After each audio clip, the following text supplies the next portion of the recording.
Welcome to Neosho Wildcat Baseball, live on KNEO.org. This broadcast is a sporting outreach of the KNEO Sports Network. You're now locked into the official pregame show of the Neosho Wildcats. Now let's go to the game site for all the action.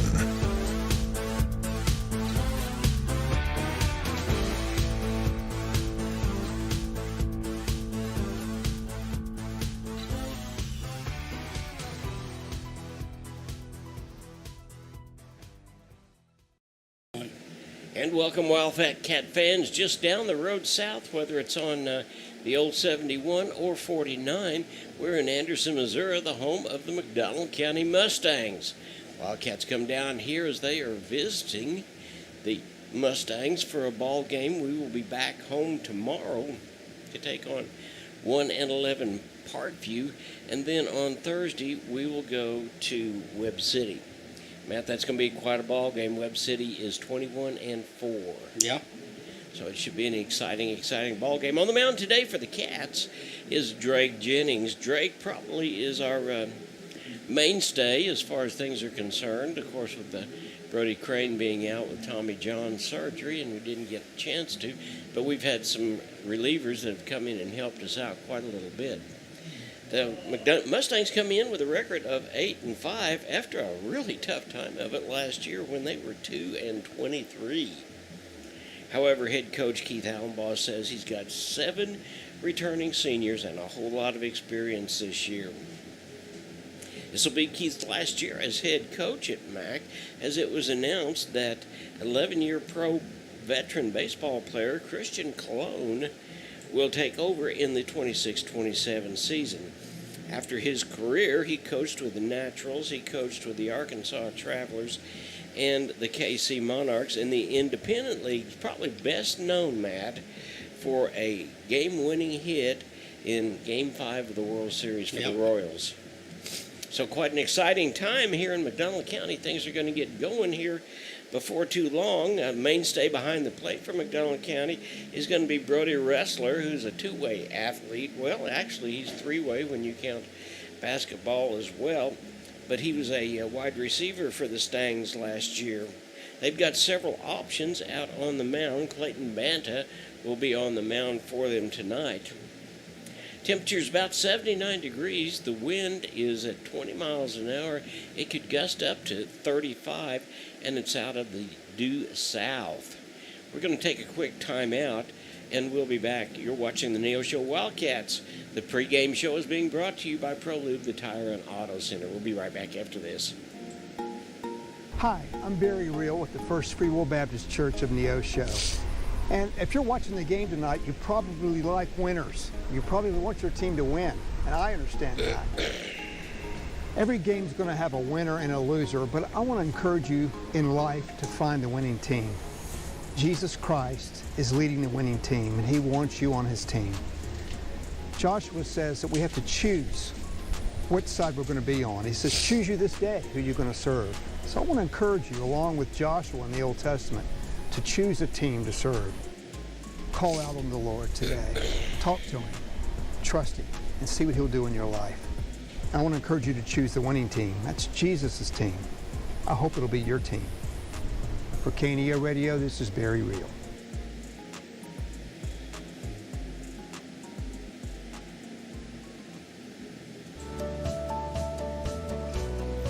Hi, I'm Pastor Jeremy Bridges with the Canopy Church, and I want to give you some encouragement today.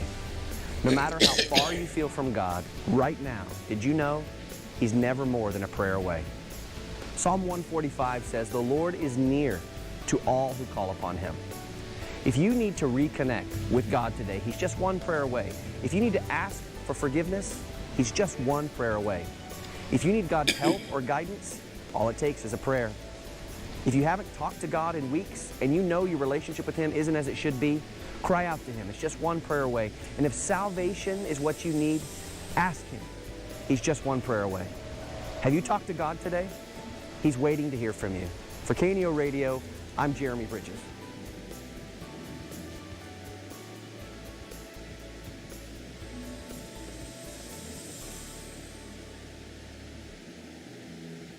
My name's Pastor James with the Neosho Church of Nazarene. Just have a privilege here to share with you a word of encouragement today.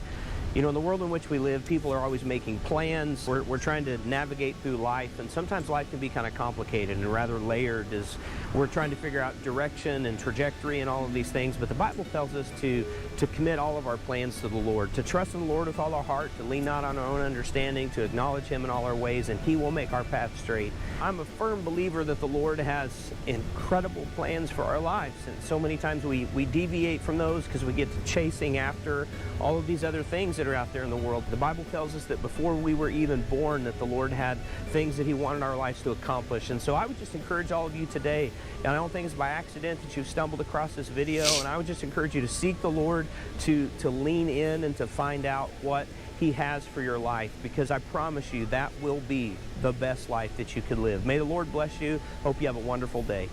3, 2, 1. Welcome back to Anderson, Missouri, the home of the McDonald County Mustangs. And as you can see, McDonald County is out there on the field warming up right now. Matt, they are in a tough district. Of course, they're in the Big 8, but and this is a non-conference game for the Cats. But their district in Class 5, District 6, goes like this. Carl Junction, who is 21-8. By the way, Willard took them to 9 innings the other night. Springfield Central is 0-12. Hillcrest Central is 4-19. McDonald County comes in at 8-15.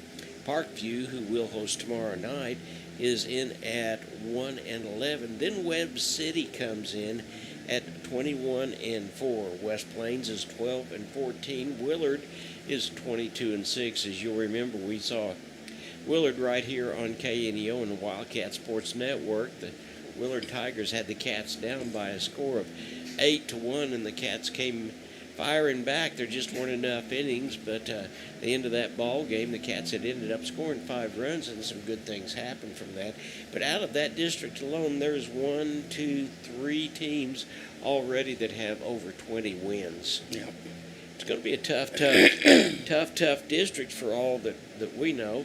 Cats come in with a record of 15-11, losing the last 4 out of 5, to include losing to Carthage, Willard, and Southside. That last ball game with Southside on last Friday night, as seen here on KNEO and Wildcat Sports, did see some good things, though. It saw senior second baseman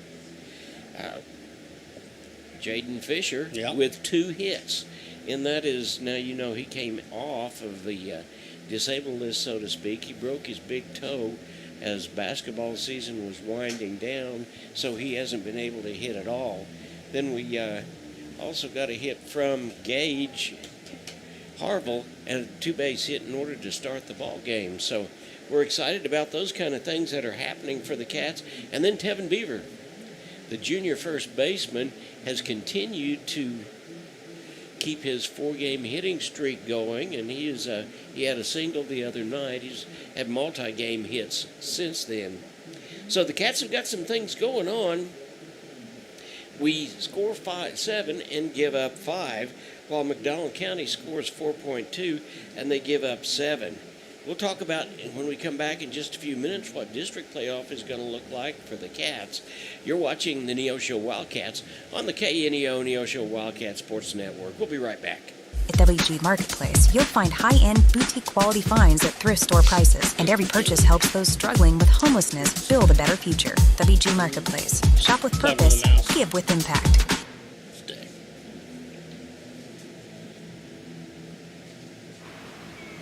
The Neosho R5 School District is committed to shaping the future, one student at a time. From academics to athletics, we empower our students to reach their full potential, installing values of hard work, teamwork, and integrity. We would like to thank you for tuning in to the broadcast today and cheering on our Wildcats. Our dedicated teachers, staff, and coaches work hand in hand to provide a well-rounded education that prepares students for success. Together, we're building a brighter tomorrow for our community. The Neosho R5 School District, where excellence thrives. People's Bank of Seneca. We care about your journey every step of the way. Since 1996, visit us in Joplin, Neosho, or Seneca. PeoplesBankofSeneca.com. Member FDIC. proud sponsor of area athletics. Let's score big together. I learn best by doing. I enjoy helping others. I want to leave my mark. Here, I discovered what I can do and who I can become. What begins on this campus moves into studios, hospitals, and communities around the globe. This is Missouri Southern State University. Explore boldly. Care deeply. Impact globally. One expanded mission built with lion pride.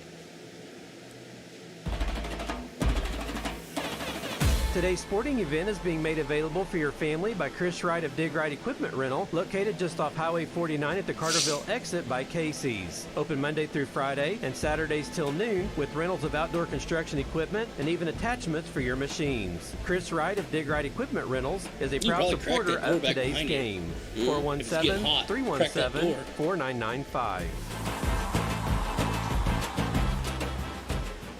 How's that? Compton CPA Group PC, located at 112 Northwood in Neosho, We know, is a man. full-service accounting firm and is proud to support the Neosho Wildcats. It's good. Compton CPA Group PC can assist you at every stage of your financial life and help you work That's toward awesome. your financial goals. From tax preparation to You bookkeeping want to services, take my truck down Compton there for CPA Group PC has you covered. For all your tax and So is business it all- affairs, is it all right? call Have the door open and all that? 451-2932. Oh, I know. We were already doing You got it. Neosho starters? Pretty much, yeah, I've got them.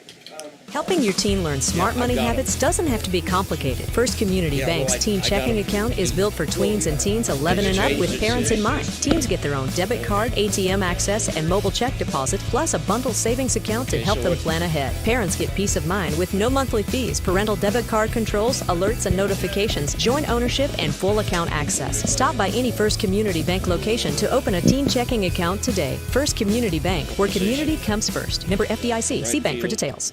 For Merriman. Looking Travis. for extra space near Neosho? At 86 Mini Storage, we offer secure Golly. open parking for RVs, Well, that's campers, tough. and I know. vehicles. Plus, we have a selection of storage units that can hold whatever you need. Conveniently located in western Neosho with number is he? 24-hour access for our customers. And right now, your first month is free. To find out what spaces are currently available or request a unit, visit 86ministorage.com or call Didn't even get to play. 417-621-1601. Oh, Yeah, yeah. Okay. A Did business you got impact partner Neoshos? of KNEO is ProLube Tire and Auto Center in Neosho.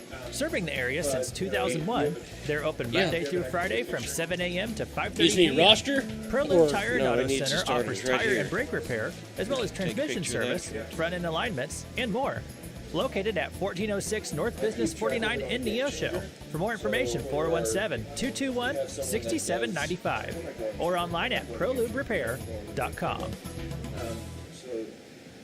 Southwest Missouri Bank in Neosho serves the Neosho area from 2 locations. They offer business banking services, including checking and savings accounts, business loans, and electronic banking. Yeah, Learn that's, more but Drake online at Jennings is starting for us. smbonline.com. So. Southwest Missouri Bank, a proud sponsor of community No, broadcasting on he got Tommy KNEO, John surgery. Equal housing Yeah, he lender, did. member So he's FDIC, out. He where can't their even touch a slogan baseball is, until August.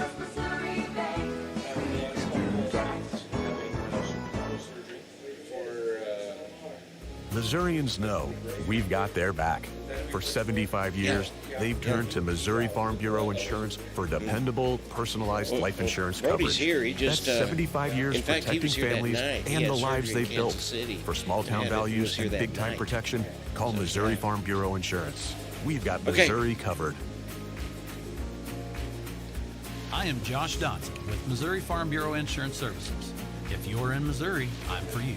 3, 2, 1. And welcome back. We're just talking to our cohorts over here from McDonald County on the other side, Eric Gann and Zach Bertrand. And they're telling me that one of the McDonald County players, Merriman, ran into the fence and is out, so they've already had to make a change.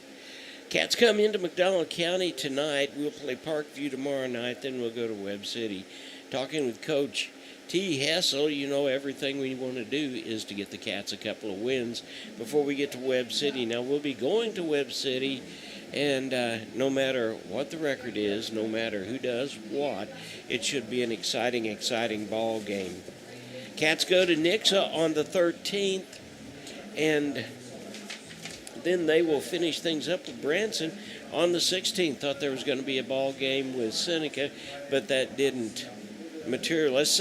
Let's go ahead and go to Keys to the Cats. Keys for the Cats is sponsored by State Farm Eric Norris and Neosho, located at 437 West Kohler Street in Neosho. Eric and his team offer a variety of insurance services for individuals and businesses. Learn more online at ericnorrisinsurance.com or by 417-451-6666. Happy birthday, John Ball, 75 years old today, and over to you, Dad. Thank you, Matt. I appreciate that. We are getting ready to talk about Keys to the Cats. As we said, the Cats have done some good things in spite of the fact that we've lost the last 3 ball games, and getting a couple of hits from Jaden Fisher, the senior second baseman, is big. We'll look to see that happen some more tonight. Tevin Beavers is on a 4-game winning hitting streak, and that is big for us as well. But it goes back to what we've done all along. What we've done all along is get on base and get base runners around. Now, in the ball game against Fort Smith the other night, Gage Harville started off with a double, and we just could not get him around. We tried our hand at small ball, and that's probably not the most experienced thing that we do. We need to come out and we need to hit away, and we need to hit away hard. Yeah, we really need to start just swinging the bats. I know Coach is a fan of the sacrifice bunt, and that's good, but whenever, we got to get some guys on the base. So.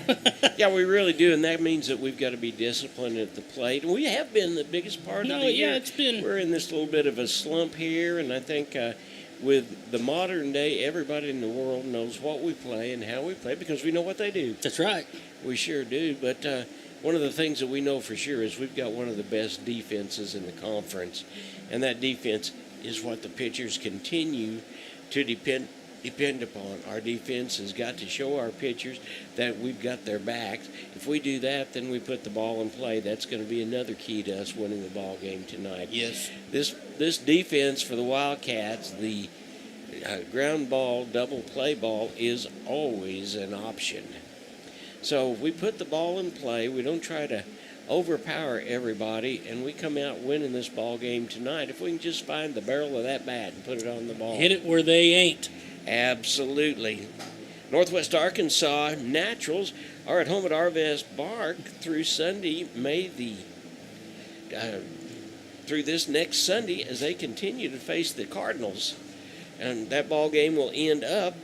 For tickets, call Northwest Arkansas Naturals.com.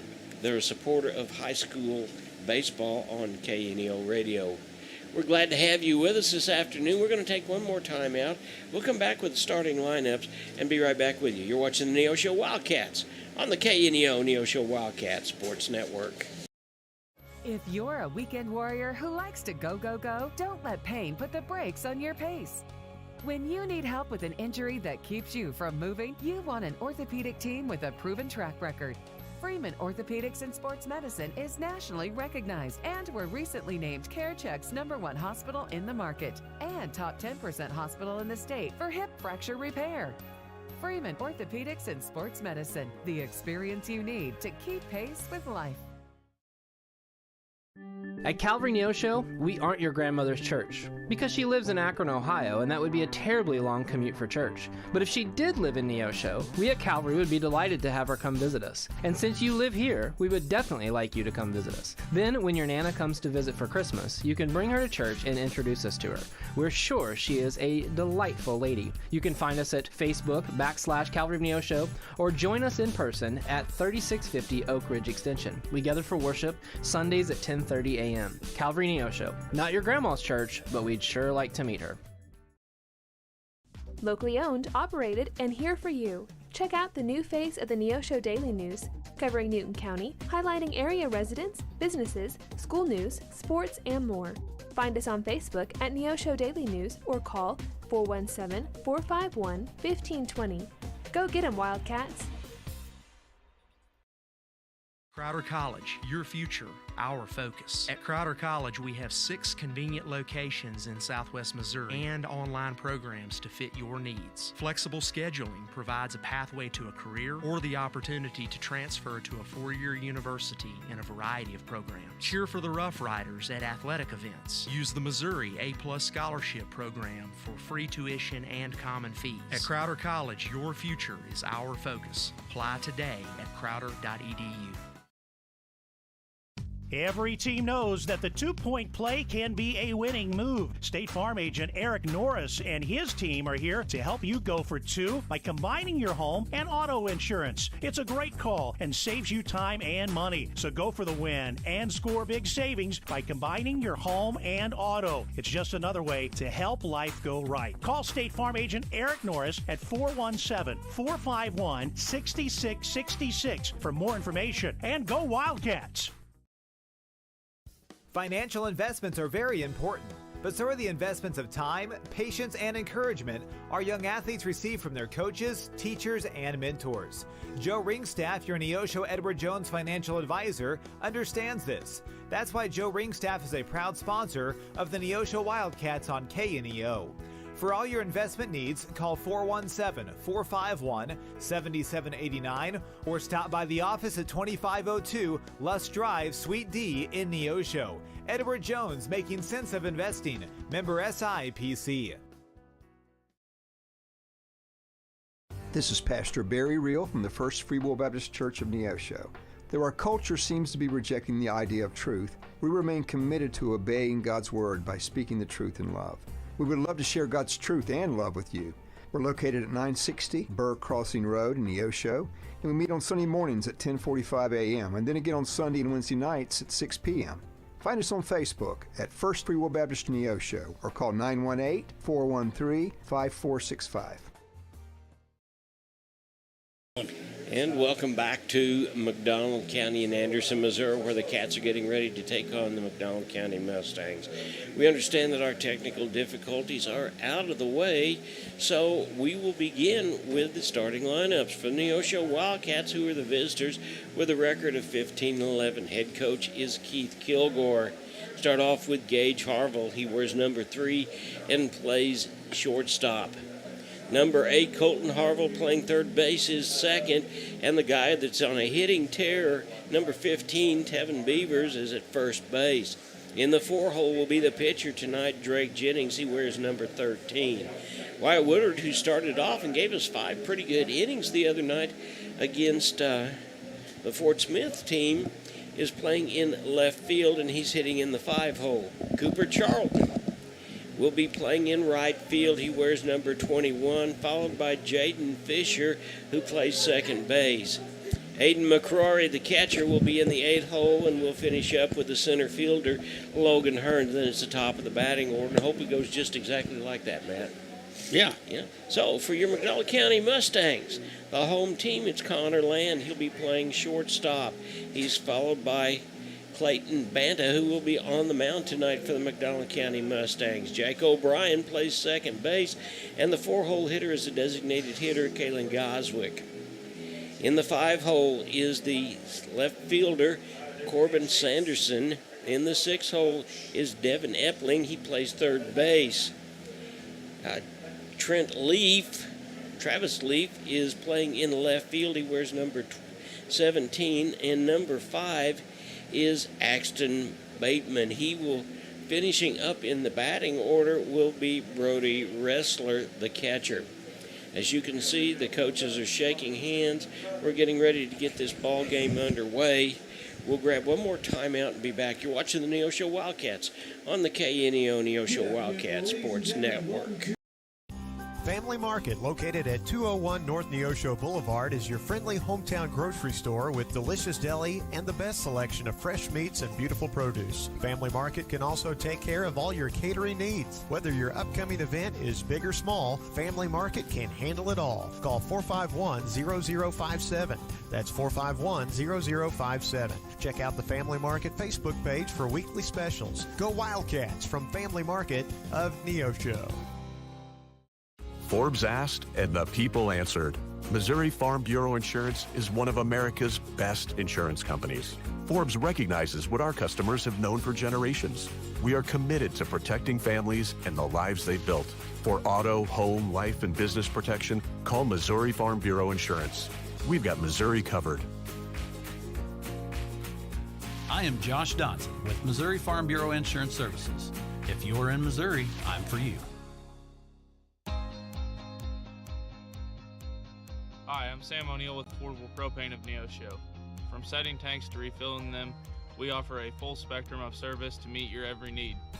We serve Neosho and surrounding areas, and we are committed to giving you better service at better prices.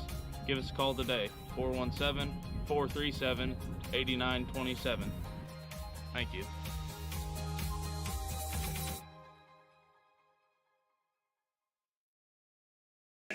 And welcome back. We're just finishing up with the starting lineups for the McDonald County Mustangs. They're going to their places. We will honor our country with the national anthem, and we will get this ball game underway. Chayton Banta is on the mound, as we said, for the Stangs. We don't know a lot about him. We do know that the Stangs are terribly improved from what they were last year. They've got a large group of seniors for Keith Allenbaugh, head coach. At this time, ladies and gentlemen, if you would please rise as we honor our nation through the playing of the national anthem.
Okay. All right. And with that, we will be ready to get this ball game underway.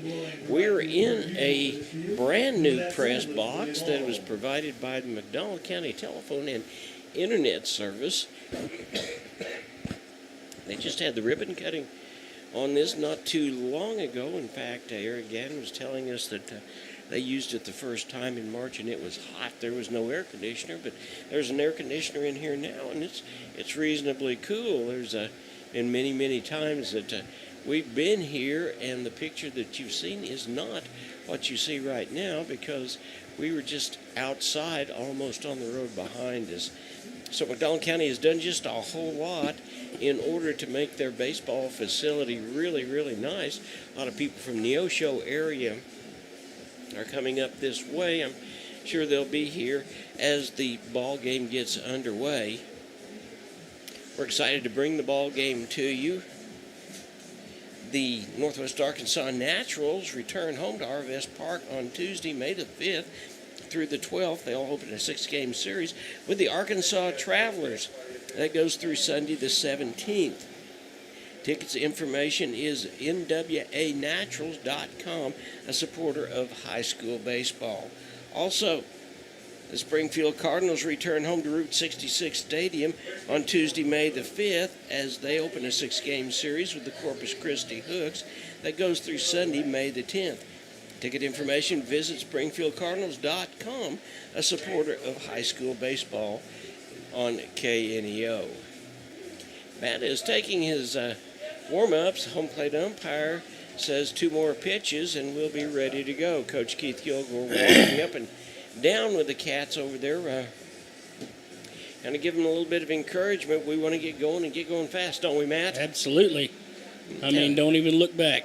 That's absolutely the truth. As we said, the wind is blowing, and it is blowing from the south. We see the American flag out there, and it is blowing almost dead into right field.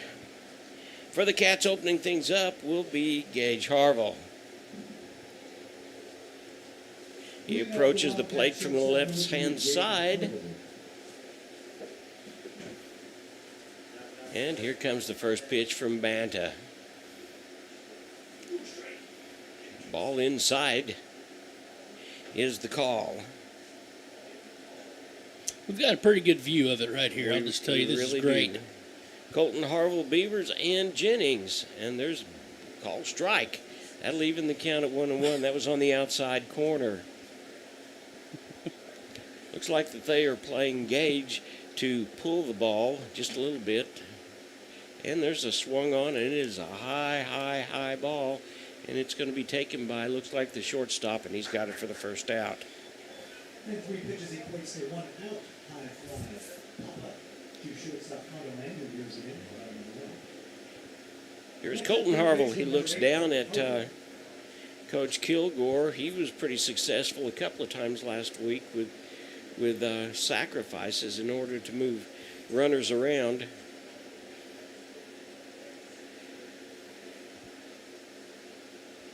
Banta with his fourth pitch, and that's swung on, and it's a foul ball down the first base side. I saw it toe right off his bat there. Yes, it did.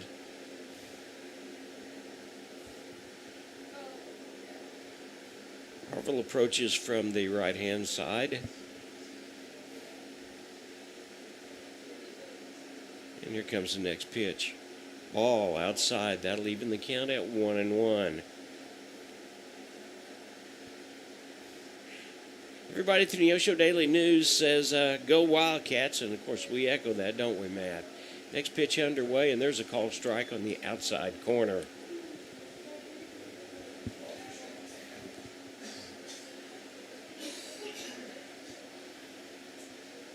So the count is a ball and 2 strikes to Colton, and he just kind of reaches out and taps that out of the way, kind of a wasted pitch. So we'll go back and do it again. Kind of a slower pitch. But yeah, it was. He took a little something off of it, and I believe Colton realized that, so he just kind of put his bat out. Well, you gotta hang now. Absolutely. Here comes the next pitch, and that one's high and outside for ball 2. That'll even the count at 2-2. Glad to have you with us. It is the top half of the first inning from McDonald County as the Wildcats travel down the road in order to be hosted by McDonald County. There's a swung on, and it is a line shot to the first baseman. So there's 2 outs. Line drive, who's there to handle it. About 1-2. Here's Neosho's own first baseman, Tevin Beaver. And he's been hot on the stick lately. He has. So.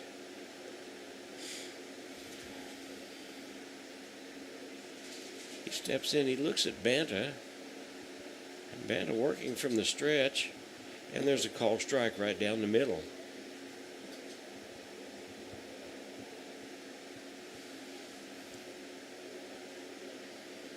Cats have got 3 ball games this week, so we're going to have to be real careful. And there is a base hit, right? Base hit by Beavers, right between shortstop and third base.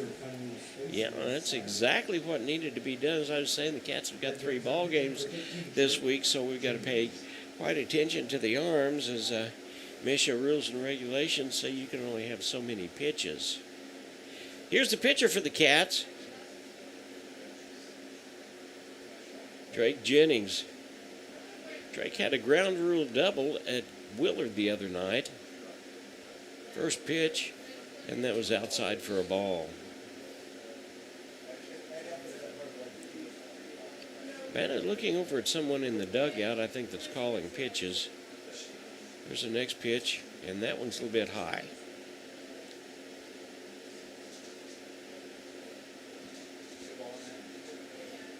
Two balls and no strikes on Drake Jennings.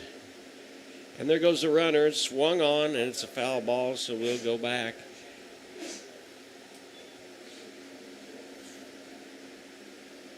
it's concrete through this backstop. There's a pad right down there below us, but the catcher's really got to be keeping an eye on the ball and the wall, or we could have a nasty accident, really. Yeah, you really could. I saw Neosho catcher McCroy out there throwing the ball against the backstop to see what would happen.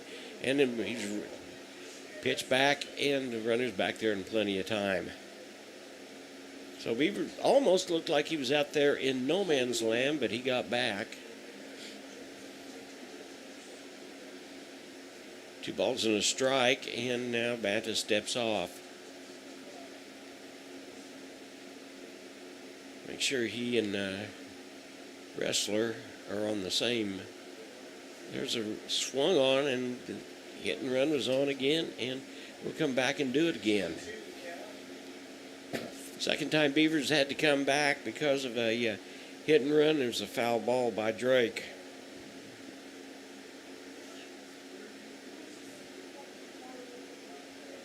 Cats are not letting up on what they know for sure, and there's a ball. Well, I guess that was a balk. So you balked him. Yeah, that was a balk. So that moves Beavers to second base.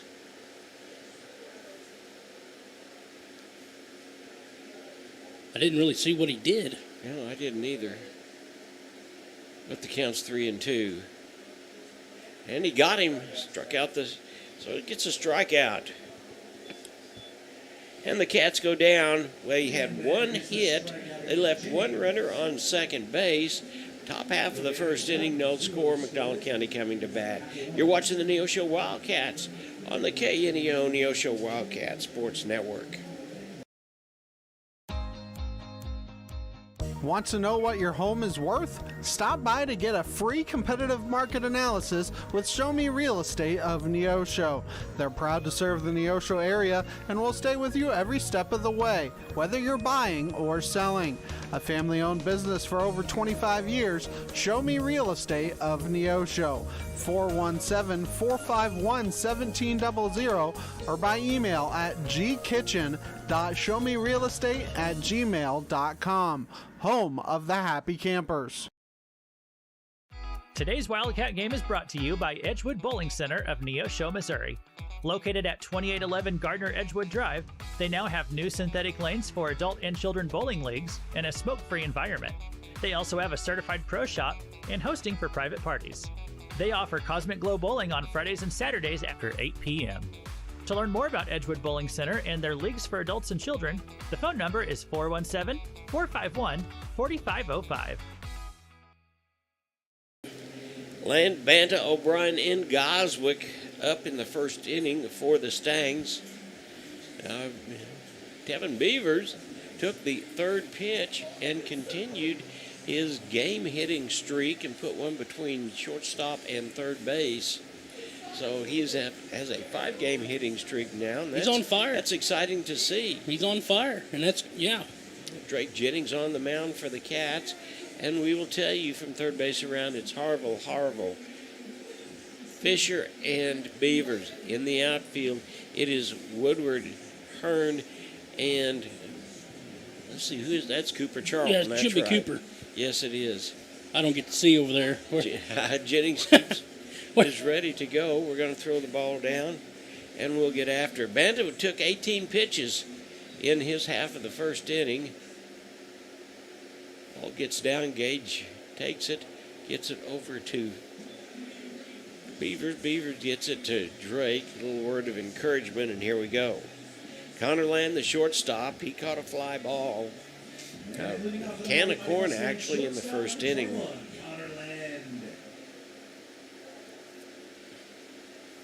Jennings pitching from the stretch. There's the first pitch, and that's a little high for a ball.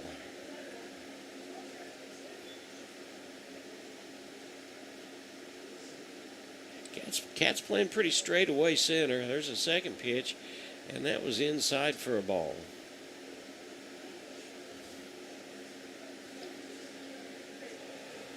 The ball's in 2 strikes. 2 Banta. There's a next pitch for Land, and that is a strike. That one caught the outside corner.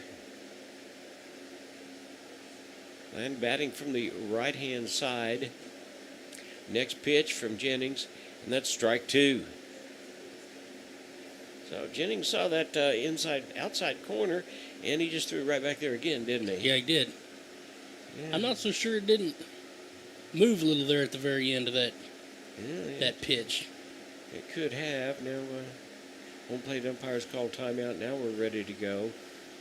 There's the next pitch, and that's swung on, and he's...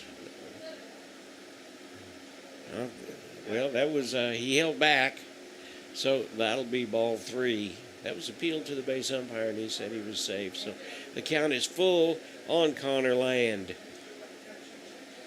I thought it was a nice pitch.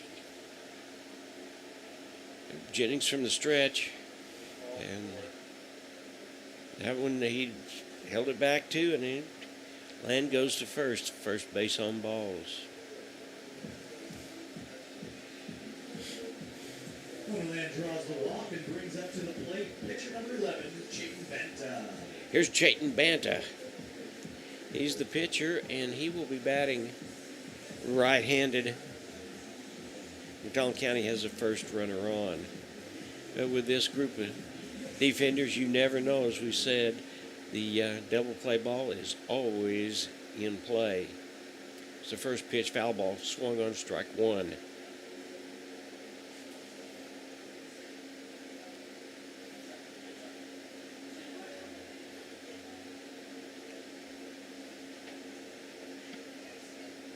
Beavers are holding Land on at first base, but everybody else in the infield's pretty much at double play ball depth. Swung on, foul ball, strike 2.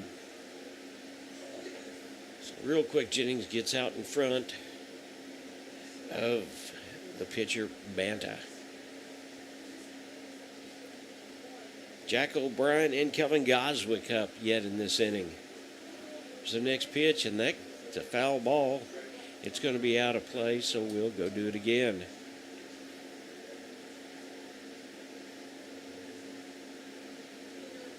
Bottom half of the first inning, in case you're just joining us from McDonald County.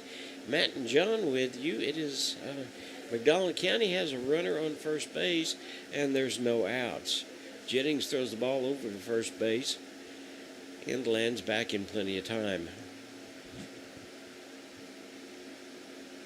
That wind is blowing straight in from center field now. It swirls just a little bit and goes over towards right field.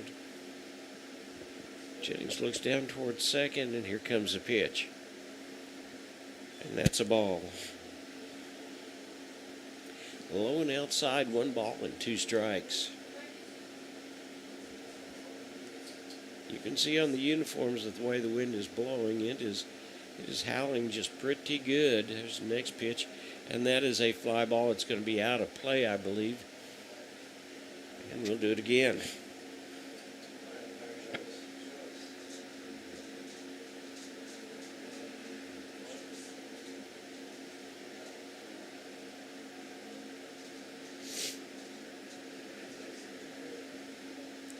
Sabana steps back in, a ball and 2 strikes, and he got him that time on the strikeout. There's 1 down. Here's Jack O'Brien, the second baseman.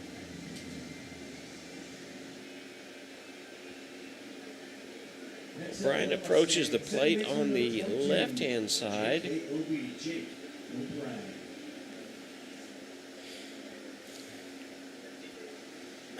Steps in, waiting for the first pitch from Drake, and swung on strike 1.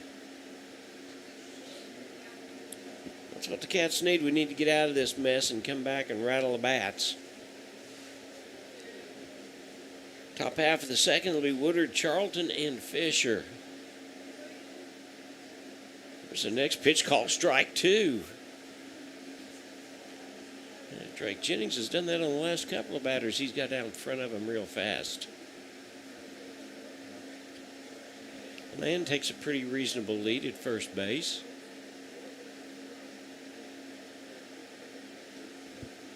It was more a throw from Jennings to say, hey, I know you're there. Yeah. And land back in plenty of time. So the next pitch, and that's a foul ball. Swung on, and we'll do it again.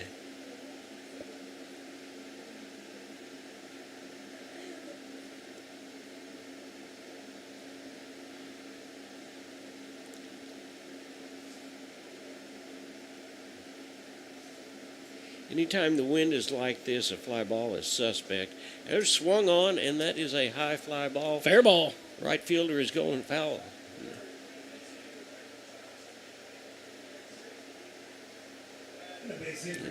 Boy, the spin on that ball, it bounced. Yeah. Boy, it did, didn't it? Yeah. So that ball from O'Brien had some spin on it, as you said. He got a single and went to second. Connor is over on third. Here's the designated hitter, Goswick. Something tells me his relatives spread fertilizer for a living. May very well. There's the first pitch. Swung on, strike one. They do.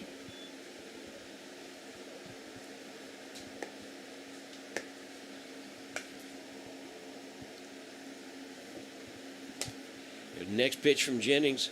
There's another one. Foul ball, strike two. And again, he gets ahead of the batter.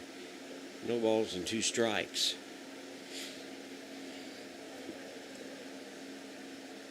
We'll see if the Cats are in for a play at the plate. And that's swung on, and it foul is ball. Foul ball.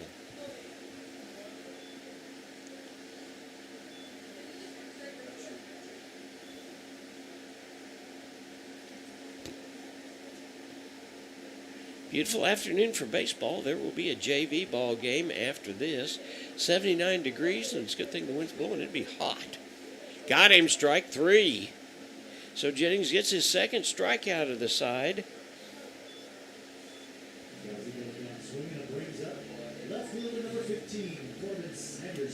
Here's Corbin Sanderson, number 15. He is the left fielder. First pitch, and it's ball 1. It's the first batter in a while that Jennings hadn't gotten out in front on, isn't it? Well, it was a little bit inside there.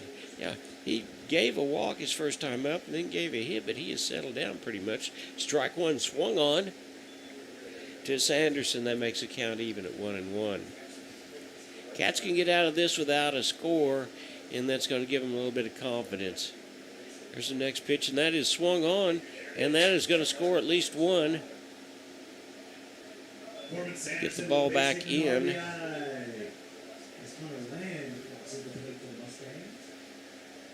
So the score is 1-0 in favor of the Stangs.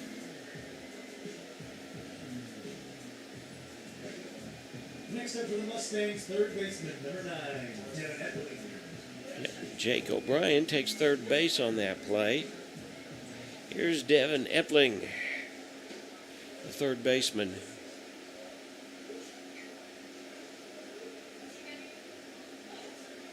First pitch from Drake, a little bit outside for a ball.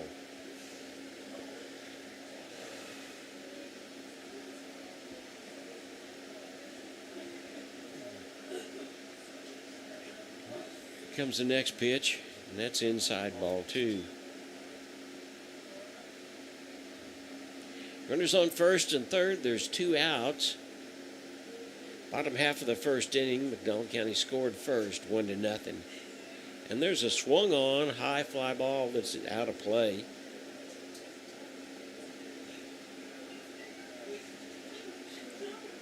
The way that wind's blowing, you just don't know, do you? No. 2 balls and a strike. And there's another swung on foul ball. That'll even the count at 2-2 on Devin Epling, the third baseman.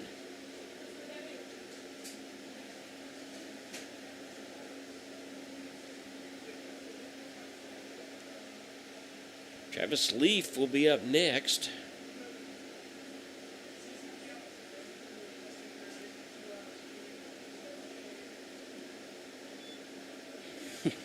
Well, that was a ball. I'll run the count full, 3-2. That would look like a good pitch to me. But from our viewpoint, we don't have near what the home plate umpire has, that's for sure. And there's a throw. We've got the runner at second. And the ball gets away. And here comes another run in. Well, we did the right thing. We had the runner in no man's land between first and second. But an errant throw out into left field brings in another run, and the runner is safe. Count's full, 3-2. Let's get this guy and we'll be done. And there's another foul ball.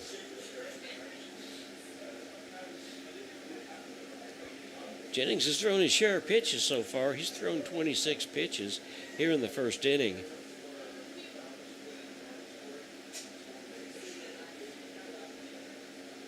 And there is a foul ball off to the first base side. And the full count continues.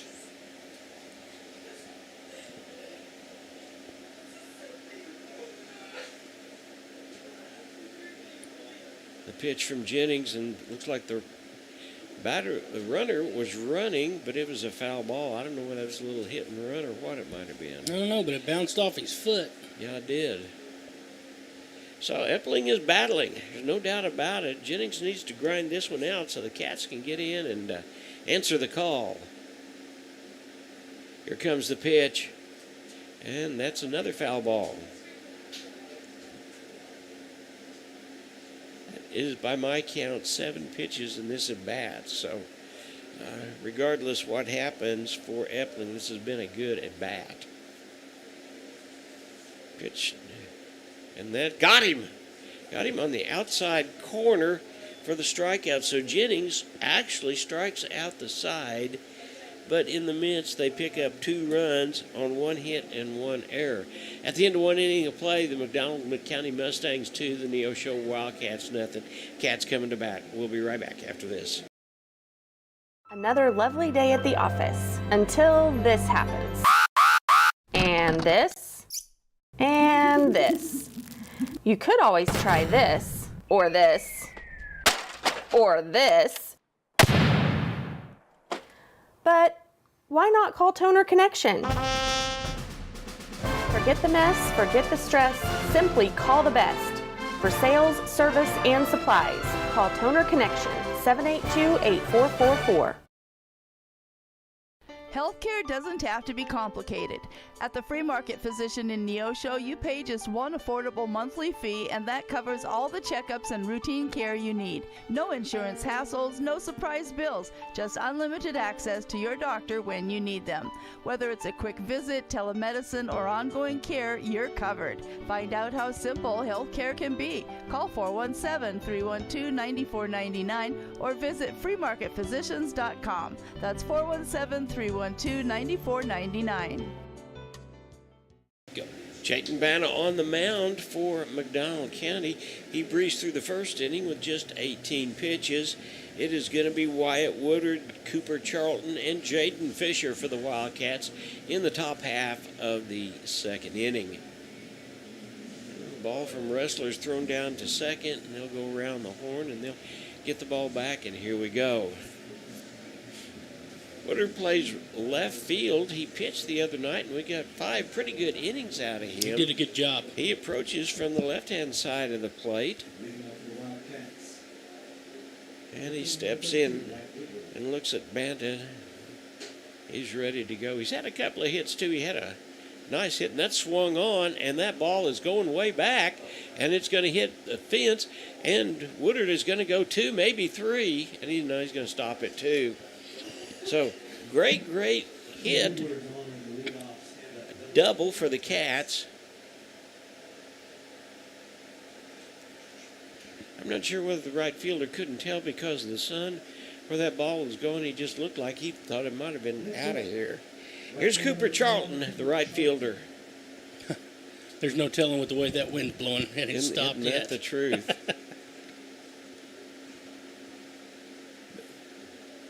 Banna looks down, and there is a foul ball. He looked over at second base and pitched, and Charlton fouled that ball off down right field.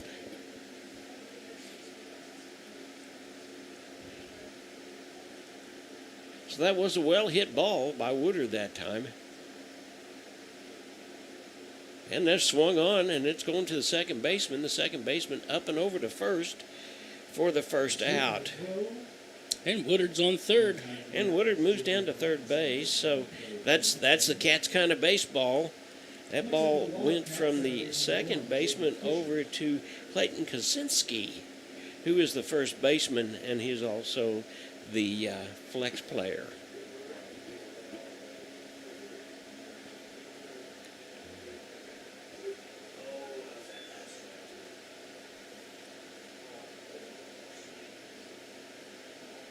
Cats need to pick up a run right here.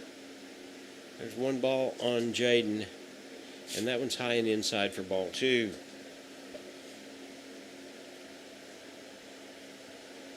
I'm sure Charlton didn't do what he wanted to do, but we got the runner over to third base, and there's one out. Opportunity for the Cats to make up on that. Ball 3 on the outside. So Jaden will look down. Aiden McCrory and Logan Hearn. Then it's the top of the batting order. Let's call strike. Jaden taking all the way on a 3-0 count. He steps back in. Here comes the pitch from Banta. And it's swung on, and it gets past the shortstop, goes through third base, and the Cats have a run. And Jaden Fisher has had a base hit on his last 3 times up, Matt. Yep. What a great, great time for him to come to play. So the Cats pick up a run, and that makes the score 2-1 in favor of McDonald County. Runner on first base, and there's one out. McCrory steps in. He has had a base hit in these last couple of ball games as well.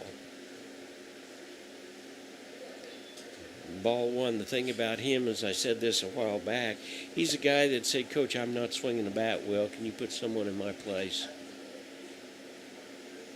And he's had hits since then. There's another one right back to the pitcher, and they got the double play.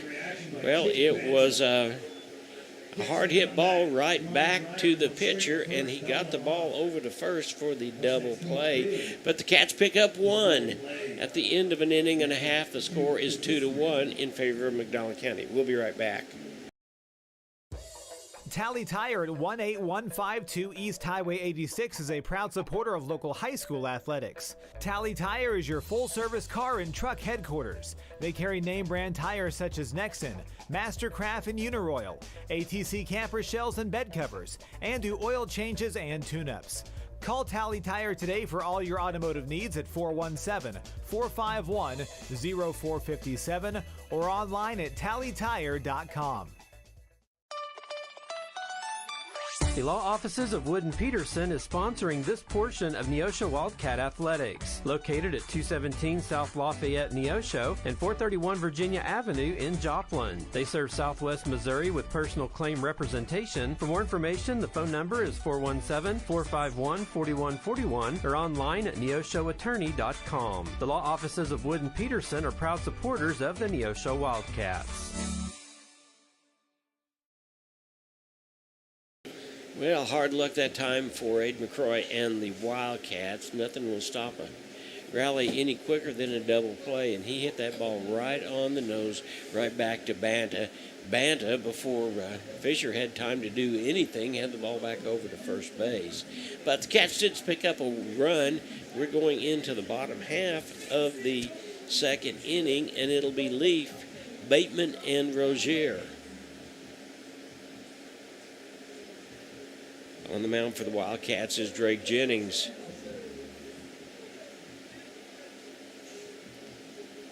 I still think especially after seeing that hit that Woodard hit out to the fence, that right field is reasonably suspect. Sure could be, but I can't see that. You're the one that can call that. All I can see is the left field. Well, I can't see left field, so there we go. But it's a great view from what we can see on our monitors, so we're excited to bring you the ball game today. That's right. John and Matt with you, and we're excited to get this ball game underway. Some of our sponsors include the Neosho School District. Here's Leaf. He was the one that was he came in just before the ball game got started because the guy out in right field, and his name escapes me, hit the fence, and he's out of the game. There's a strike. Oh, no, that's ball 2. So he's a freshman, I understand. He's a big young man for a freshman. And that hits him, so he'll take his base. So Leaf gets hit by a pitch, and that brings up Axon Bateman, the center fielder. And Leaf takes one off the not so funny bone. And that'll bring up the Axeman, number 5, center fielder Axton Bateman. McCrory goes out to just kind of slow Drake down just a little bit. Says it's okay, it's not a problem. Let's put this ball in play and get a double play of our own. Here's Bateman. Here comes the first pitch. And it looks like he's going to bunt it, and they get the ball over and get him. Oh, no, my goodness. And I tell you what, Keith Kilgore is going to go out and talk about that, and that was a great throw back down to first base by McCrory, and he says that he had him, and we're going to appeal it to the home plate umpire, I believe, and see if the home plate umpire will change that. But Keith Kilgore was out there immediately, being the kind of veteran that he is. He knows better than to walk over to where the two umpires are, and they're talking it over, and they're still saying that he's safe.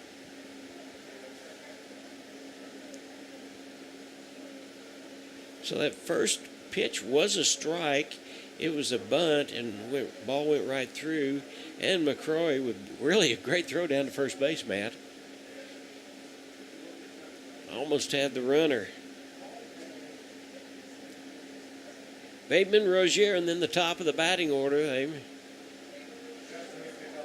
Drake thinks he's maybe nonchalant a little bit and gets the ball down to over to first base again. And Leaf back in plenty of time. But he's still taking just a pretty good lead.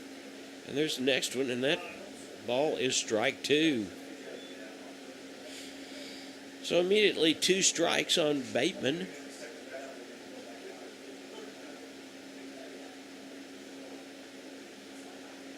And I'll tell you what, Leaf over there on first base is just daring, and they're swung on, and that's foul back. So we'll remain the same. No balls and 2 strikes. Runner on first and nobody out. Drake Jennings on the mound for the Cats. He takes a deep breath, and there's the next pitch. And must have been a little bit low. Ball 1.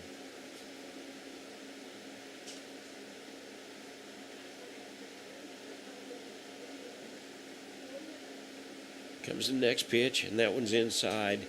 That'll even the count at 2-2.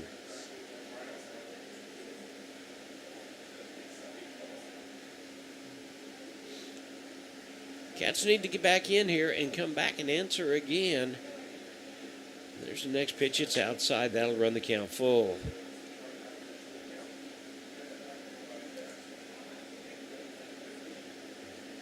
Double play ball would be in line right now, wouldn't it? Sure would be. Yeah. And the Cats infield is playing at double play depth.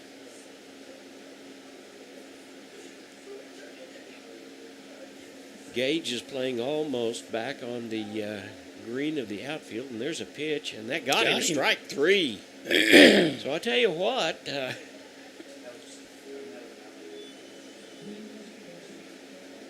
Jennings is continuing to just take the game into his own hands. That is the 3rd strikeout that he's had. Here is Brody Rozier, the catcher. First pitch, it's outside for a ball. Nice job by McCrory that time to kind of try to frame that pitch.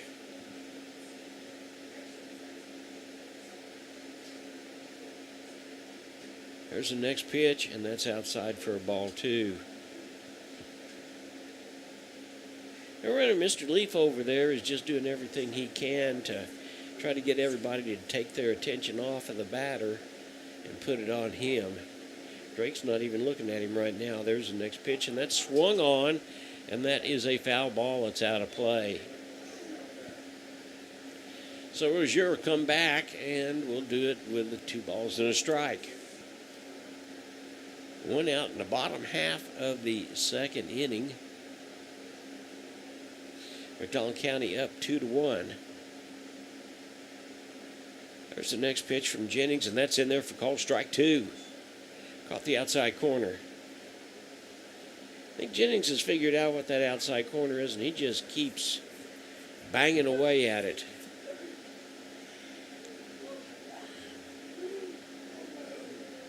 There's the next pitch, and that maybe a little bit low. So that'll even the count at 2s.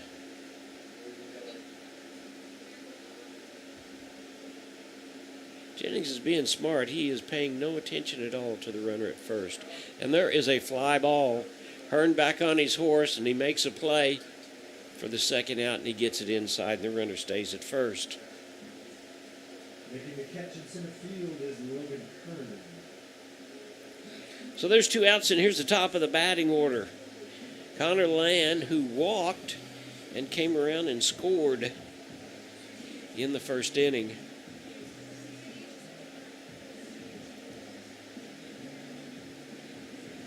When the Cats come up to bat, it'll be Logan Hearn, Gage Harville, and Colton Harville.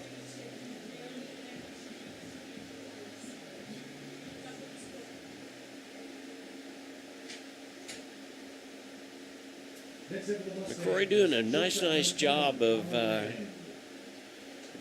trying to help Jennings a little bit, slow the ball game down a little. Jennings looks down. Here comes the first pitch, and that's inside for a ball. Land has to move back out of the way.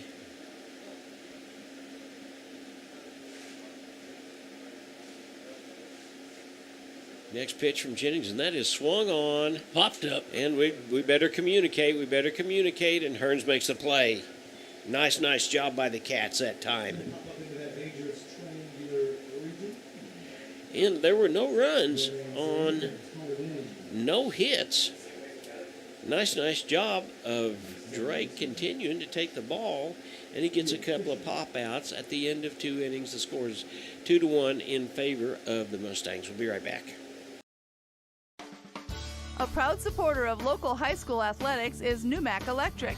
Serving Newton and McDonald County, they provide power for area homes and businesses and want to wish all the athletes much success throughout the season. For online bill pay and account information, the website is numac.com or 417-451-1515. Numac Electric, proudly serving Newton and McDonald County, where their slogan is your touchstone energy partner. The Sports Locker, located at 1206 Neosho Boulevard, Neosho, is a proud supporter and supplier of Neosho Wildcat Athletics. Open 10 a.m. to 6 p.m. Monday through Friday and 10 a.m. to 3 p.m. on Saturday. They carry all the biggest brands, including Under Armour, Nike, and Adidas sports apparel and equipment. Be sure to check out their Facebook page at Sports Locker Team Sales and Specials, or their number is 417-451-9300. Proud supporters of the Neosho Wildcats.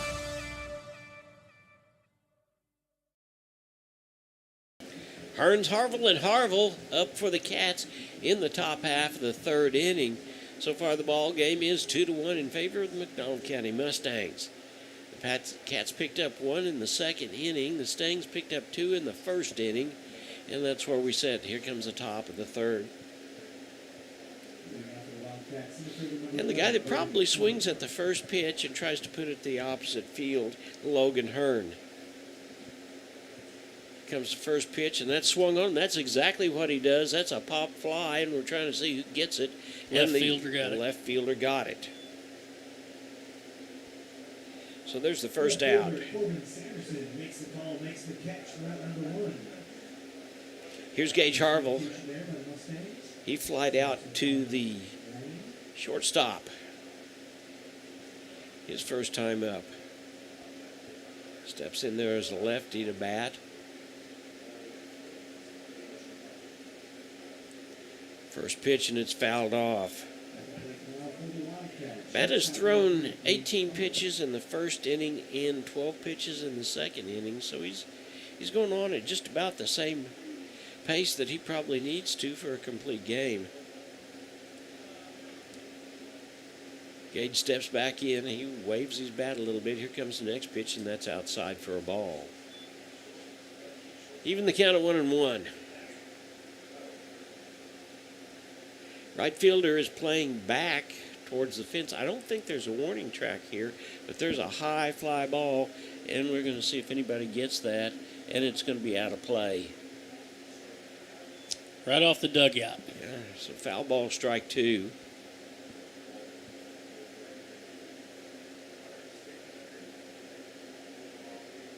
Harville, and if anybody gets on, Beavers for the Cats. Gage steps back in. Comes the next pitch. And he fouls that one off.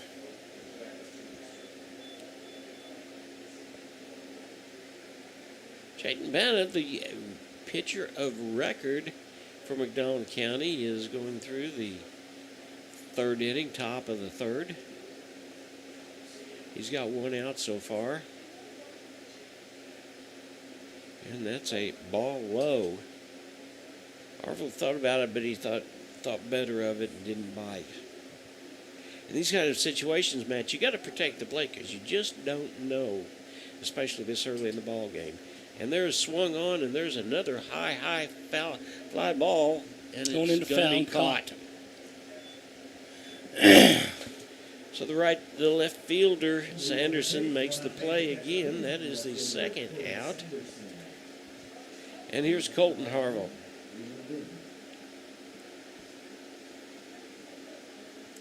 Next up to the plate, number 8, third baseman Colton Harville.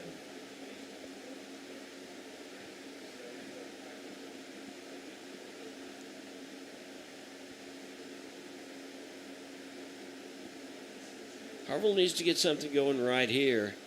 And there's a swung on, and that may be in there. It is. It's a base hit. Nice hit. Yeah, that was a nice hit. Colton's not been feeling real good about his hitting of late, and it's nice to see him catch that one. Hopefully that gives him some confidence the next time he gets up, You bet. Here's Beavers. He had a single and was stranded at second base. And Harville is going. And they're going to try to throw him out, but he's there in plenty of time. Harville in hit first. He's safe for the stolen base. So the Cats hopefully are back to doing one of the things that they do real well, which is run aggressively on the bases.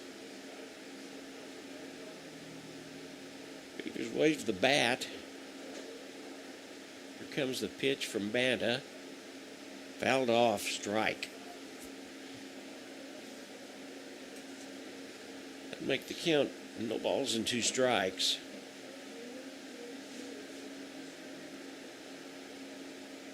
Another single right up the middle like he hit the last time. We got another score, Matt. This ball may be tied up. He can just get it over the infield there. And there it goes. Ball's going over to the shortstop. He picks it up and he makes the play. Well, he had the right idea. He certainly did. But the ball went over to Land, so it went from Land to Kaczynski for the 3rd out to retire the side. The Cats had 1 hit. They leave 1 stranded. We'll be right back after this. You're watching the Wildcats, Neosho Wildcats on the KNEO Neosho Wildcat Sports Network. We'll be right back. The Roper Kia 4-State Sports Report will provide up-to-the-minute scores and highlights from around the 4 states.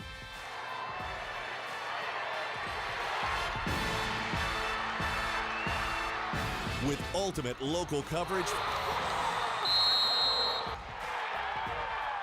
from all your favorite teams. The Roper Kia 4-State Sports Report, weeknights at 6 and 10 p.m. You found it, the ultimate car wash, the one that leaves your vehicle looking brand new every single time. Do we have a prep team that pre-washes? You bet. Over 300 ports applying soap to your vehicle? Yes, sir. 40 high-pressure nozzles providing over 2,500 psi of pressure? Who wouldn't? Buff and dry features that dry your car along with combined 100 horsepower blowers? Try 150. Be careful, we might just blow you away.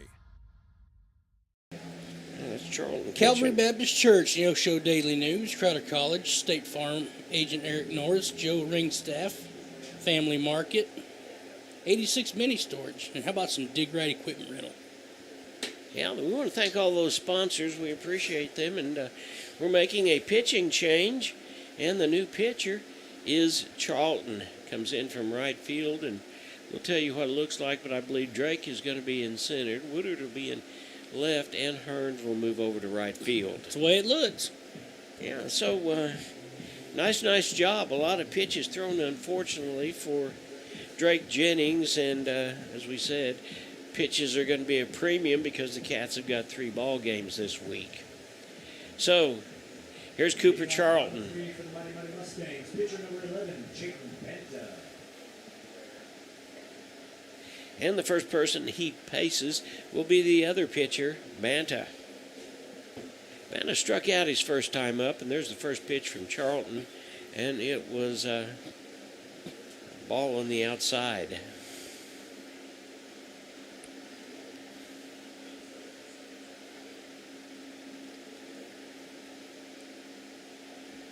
And there's the next pitch, and that's in there for call strike. Yeah, he saw Drake pounding that outside corner, so he starts out doing the same thing. I am sure that was by design. I hope so. Because Drake was doing a nice job. There is a swung-on ball over to the third baseman. Colton up with it over to Beavers for the out.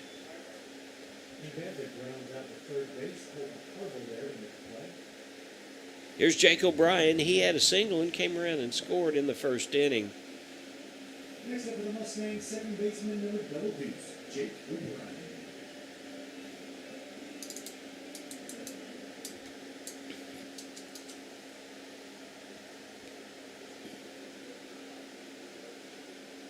O'Brien batting left-handed. There's the first pitch, and that is swung on, and it's called for by Woodard, and he makes the play. So the game picks up the pace a little. Yes, it does. Sure does. And just like that, 3 pitches, and the Cat defense shows that they can back up the pitcher. That's right. Here's a designated hitter, Kalen Goswick. He bats right-handed, and there's the first pitch. Swung on, strike 1.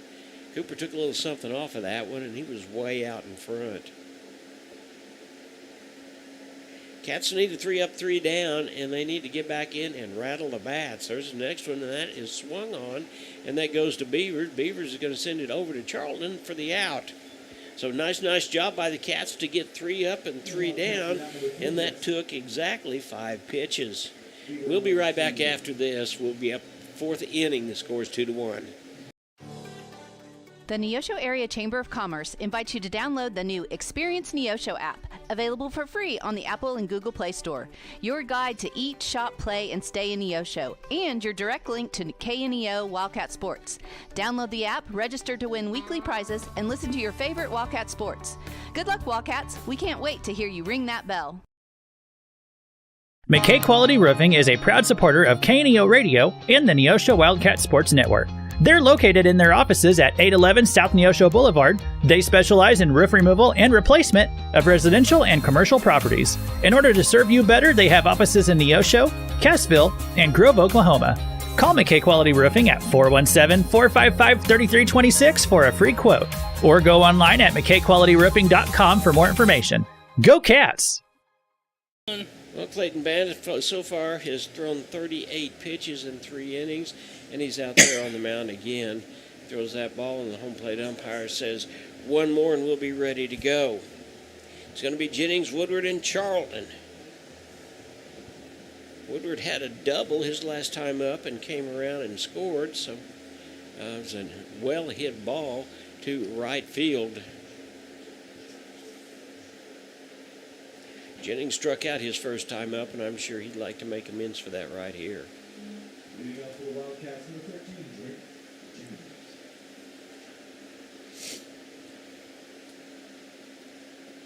Jennings steps in. He bats right-handed. There's the first pitch from Banna. There's a called strike on the outside corner.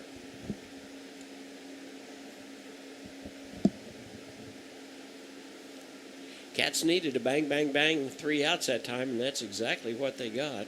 There's the next pitch, and that's high and inside for a ball. That'll leave in the count at 1-1.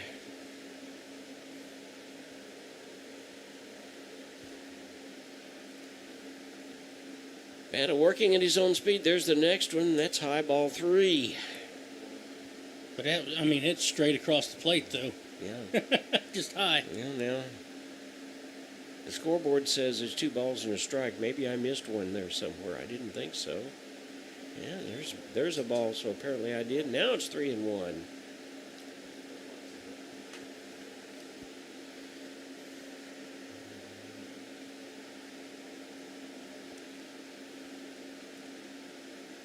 There's ball 4. And Jennings draws a walk. This ball game is being brought to you by Freeman Orthopedics. Josh Dodson, he's your Farm Bureau agent. Southwest Missouri Bank. Neosho Daily News. Eric Norris, he's your State Farm agent. Joe Ring, staff with Edward D. Jones. Woodward steps in, as we said. He hit a towering double, and Drake's on the move already, and he gets there in plenty of time.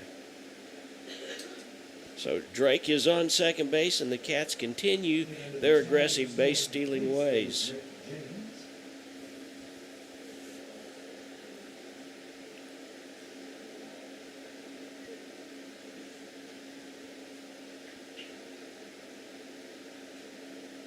Bata looks down. Woodward looking right at him. Here comes a pitch, and it's called strike on the outside corner.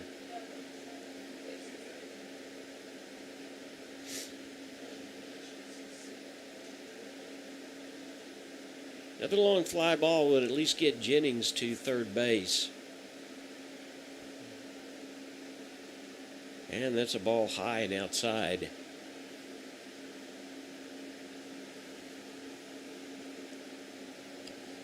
I don't see anybody in the bullpen for McDonald County. A ball and 2 strikes, no outs. Top half of the 4th inning, Cats down by 1. And there is a swung on, and that ball is going into center field. Jennings is going to tag up, and he thinks better of it. And the first out. Well, Bateman showed us he's got a little bit of an arm.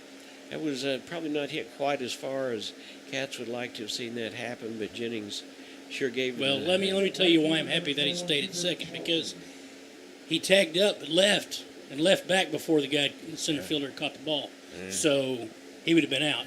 Yeah. Here's Charlton. Came into the last inning in relief of Drake Jennings. He can help his own cause right here. First pitch, and that's high for a ball. Jaden Fisher, who will be up next, and then Aiden McCrory.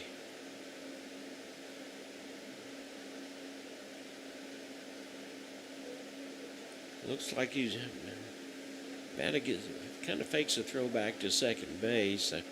There is a wide open hole because the shortstop is playing almost right behind second base. There's a pitch, and that swung on and goes right back to the shortstop, and he touches second base, and they know they're double play, just like that. So the line shot to 6 for the second out and steps on the bag for the third out. And we go to the bottom of the 4th. The score is 2-1 in favor of McDonald County. We'll be right back. Hi, I'm Mark Taylor, General Manager of KNEO Radio and the CEO of the Sky High and Neosho Wildcats Broadcasting Network. As we bring you these high school sports broadcasts each week, there are additional hours and behind-the-scenes work that has to be done to bring you this broadcast. And there's more and more equipment needed with the expansion of the internet or radio broadcast equipment, social media, plus there's fees, announcer costs. It all can add up. If you're a business, we could use your sponsorship. And if not, we are a non-for-profit broadcaster, so your gift is tax deductible. With less sponsors, we have to cut back on how many games or events done, and if that number drops too low, then we have to make other changes. So we would appreciate and look forward to the opportunity to get your business, church, or yourself involved. Contact us to find out more by calling 417-451-5636 or go to kneo.org and contact us there. We will follow up. Let's see. Edgewood Bowling, Toner Connections, Free Market Physician Healthcare, Tally Tire, the Law Office of Wood and Peterson, Newmac, Sports Locker. Yeah, we're ready to start the next inning, bottom half of the fourth inning. It'll be Sanderson, Epling, and Leaf for McDonald County. Cooper Charlton is on the mound in relief of Drake Jennings, and he wasted 5 pitches in that 3-up, 3-down last inning, and here comes his first pitch, and that is swung on, and it's going to be out of play for foul ball, strike one.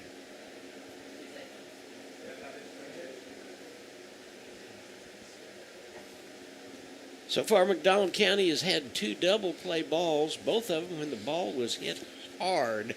That ball was hit hard there's a foul ball out of play in the last inning from Cooper Charlton to the shortstop who was playing behind second base. It was out of play, out of position actually. And he stepped on the bag for the force out. There's the next pitch, and that's got him strikeout. So Charlton strikes out Sanderson, and here's Devin Epling. Next up for the Mustangs, third baseman number 9, Devin Epling.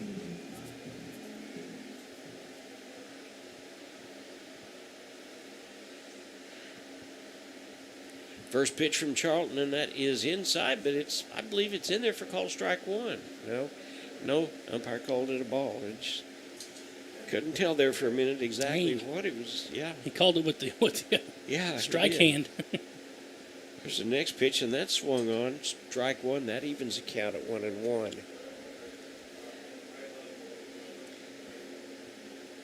Maybe what he was doing was just motioning. That was a little bit outside. That ball's outside to Epling for ball 2. Epling struck out his first time up.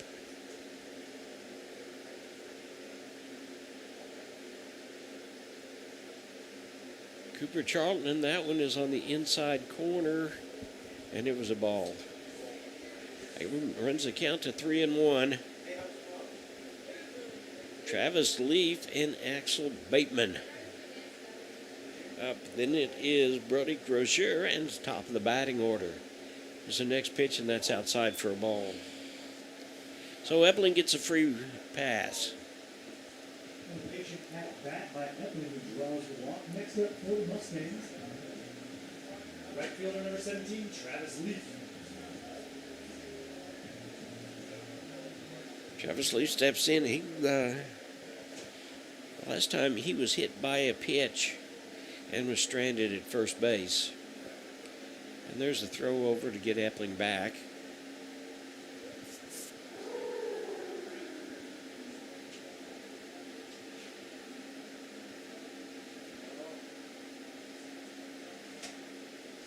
Throw back over again. I just can't help it, but if the shortstop had been playing his regular position, we'd still be back. He would have hit it right up the middle. But he was dead over second base, and that had been a base hit. And there's a ball on the inside.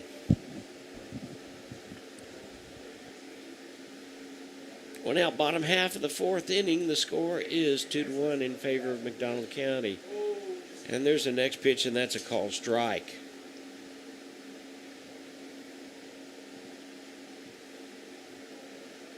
So Charlton doing everything he can to try to get the ball put into play. There's the next pitch, and that was just a little bit outside.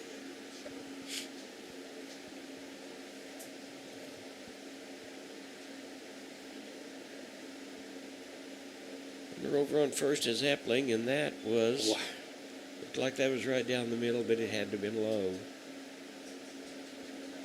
Runs the count to 3-1. Bateman, the center fielder, is up next. There's a ground ball. Goes from first to third, back over, and does not get him.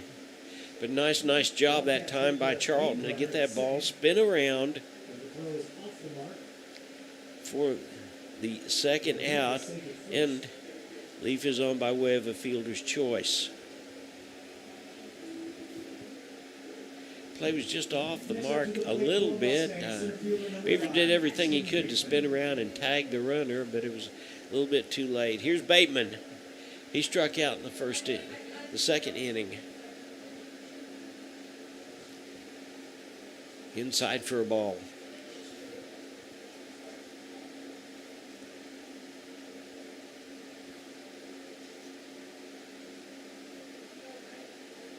He continues to try to taunt, but there's a strike. Swung right through that one. That'll even the count at 1-1. Charlton's not even looking over at first base. There's the next pitch, and that's in there. That was a curveball. Did you see that? Nasty curveball. Nice pitch.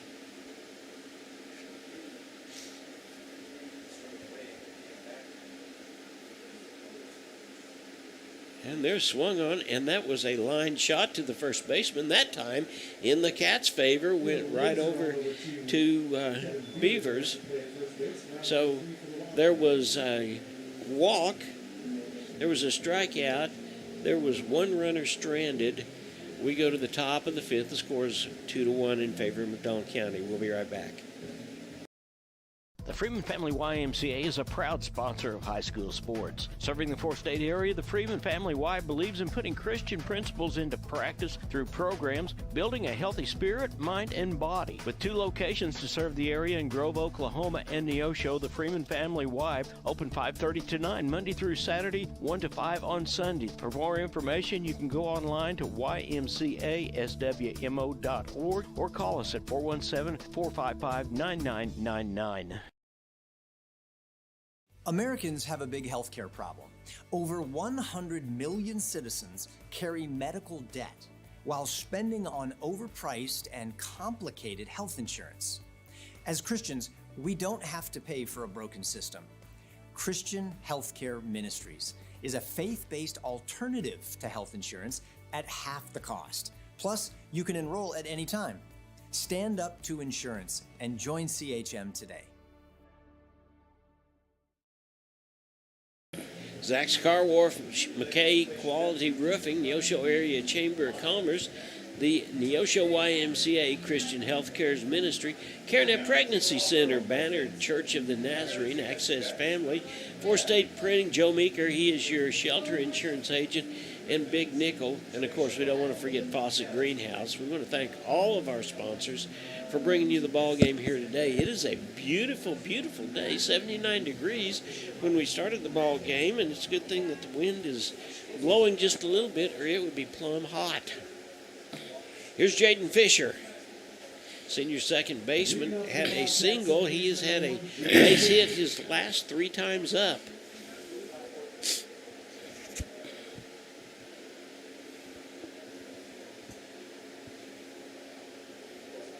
He'll be followed by catcher McCrory and Hearn. Then it's the top of the batting order.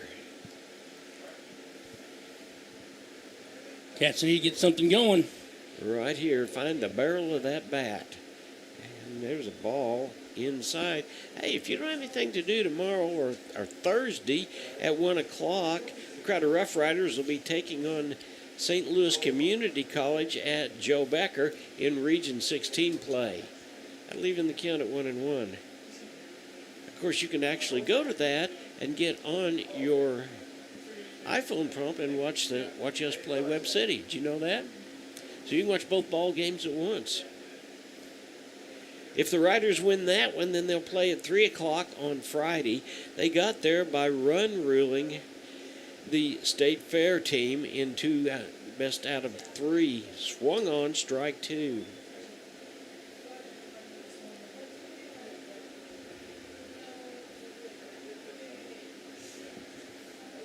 One plate umpire signals the count is now a ball and 2 strikes.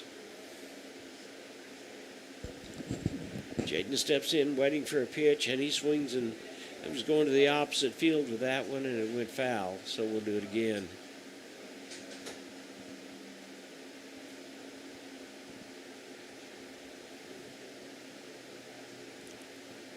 Fisher would love to get these cats going right here. And there was a ball. Must have just missed the outside corner. Strike for ball 2.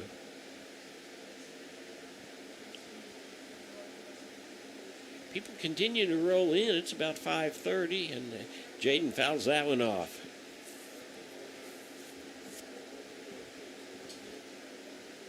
That was an outside pitch. Just got the tip of his bat, but he fouled it off. So no harm, no foul.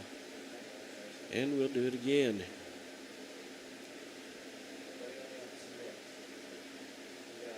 Foul that one off as well.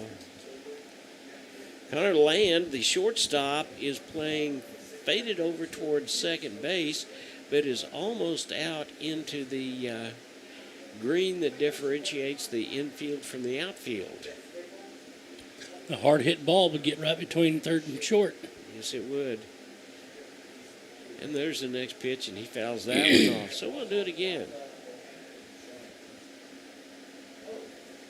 Been a great graded bat for Jaden so far.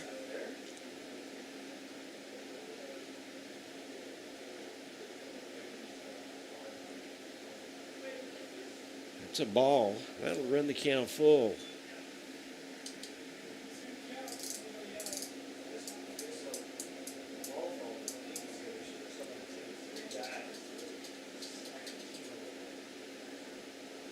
Oh, rung him up. Strike 3. Caught the outside corner.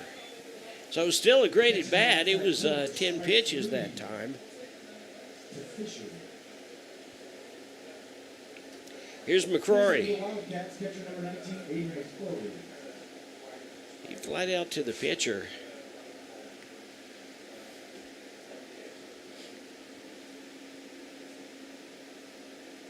Steps in, holds that bat high. There's the first one.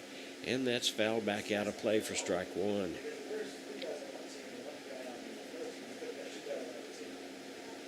After McCrory, it'll be Hearns. If anybody gets on, it'll be the top of the batting order for the Cats.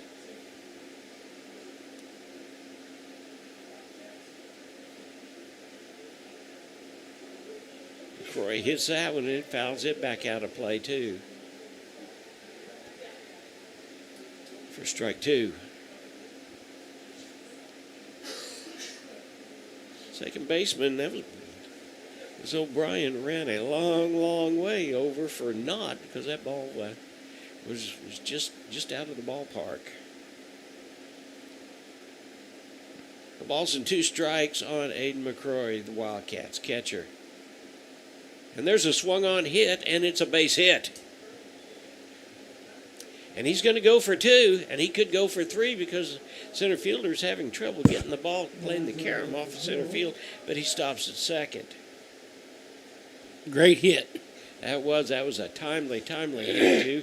And we're going to have a pinch runner, or a courtesy runner. That's number 16. That is Grayson Thurlow. Grayson Thurlow, so McCrory can get back in and get his gear on. Yeah. Here's the left-hand hitting and left-hand pitching. Logan Hearn. Hearn has moved over to right field since Drake Jennings went out to center field when they moved the pitching, made the pitching change. Cats have a good chance to answer back right here. And there was a bunt, and it's just foul. Well, Hearn had the right idea. He hit that ball down the third baseline. That would have caused the third baseman to have to come off and field the ball. And McCrory would have gotten third base.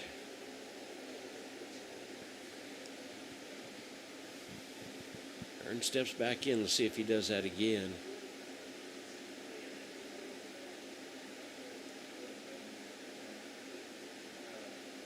That's a foul ball, swung on. Just kind of a check swing that time. It wasn't really swung on, but that's strike 2.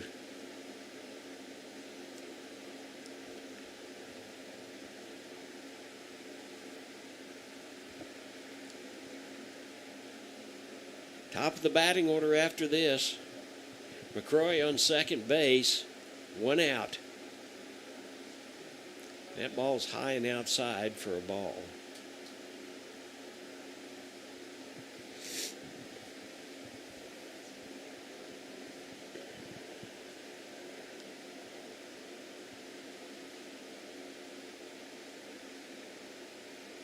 Banta looks down. Here comes the pitch, and that's low for a ball. So that'll even the count at 2-2. Second baseman, or the shortstop again, is playing all the way behind second base. Probably don't want to do that with Logan Hearn. And there's a ground ball hit over to O'Brien, and he's up with it over to Szynski, but McCrory goes to third base.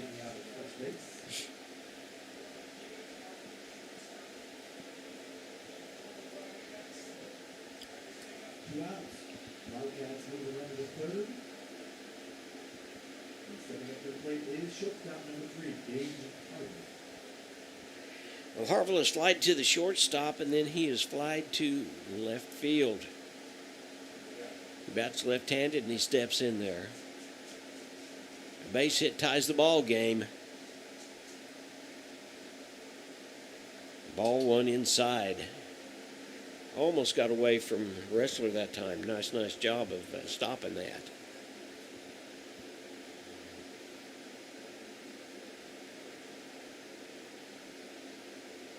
Gage in that familiar batting stance, that front toe up a little bit. There's a ball outside, ball 2.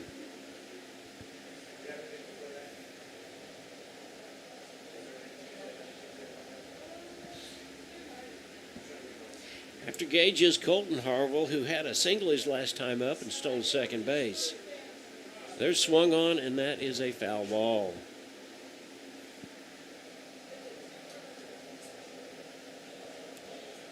.21 pitches so far this inning for Chayton Banta, the pitcher of record in the top half of the 5th inning.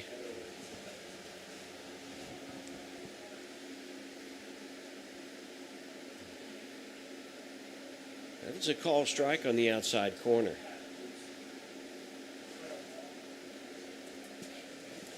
You know, I tell you, at this point, you got to protect the plate. There's no doubt about it. He's got 2 strikes on him. Gage started the ball game with Fort Smith with a double, and there's a swung on, and that's a base hit, and that's going to bring in the run and score. And Gage is going to try to get to second base, and he's there. Hitting an RBI by Gage and Harville, who stretched it into 2 bases for the Wildcats. So the score is tied. Nice hit by Harville that time, just over the jumping second baseman, O'Brien. And Gage took advantage of his speed and got on down to second. Here's Colton. He had a double his last time out, or a single, and stole second base. First pitch, swung on, and it's foul ball, strike 1.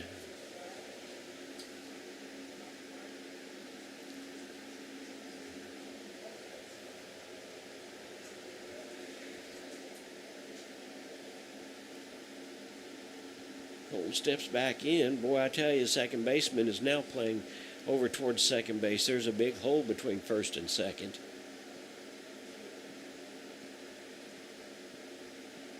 And there's swung on, and that is high, and that's probably going to be out of play. It is out of play as well.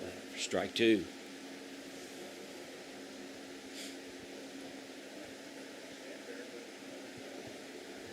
So the Cats have tied it here in the top of the 5th. Colton Harville up, and then it'll be Tevin Beaver.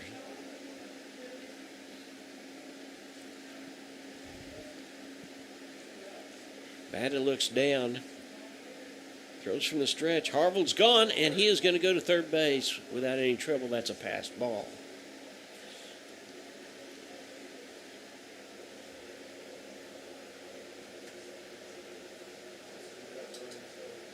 So the Cats have got another runner on third base. Base hit will score a run. Base hit will score a run, and the count is a ball and 2 strikes to Colton Harville, third baseman. Looks at Banta. Here comes the pitch, and it's swung on right back over the middle, and here comes another run. The Cats are up. So Harville picks up his second base hit of the night. And the score now is 3-2 in favor of the Cats. Here's Tevin Beaver.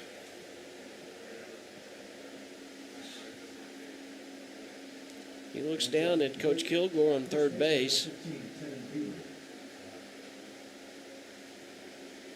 He's hit the ball right in between third and short and had a base hit. And there's the first pitch high and inside for a ball. Bat has thrown 27 pitches so far in this inning.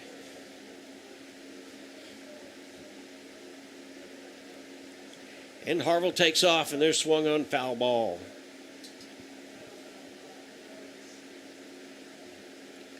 So Harville will go back. Harville had a good lead that time, too.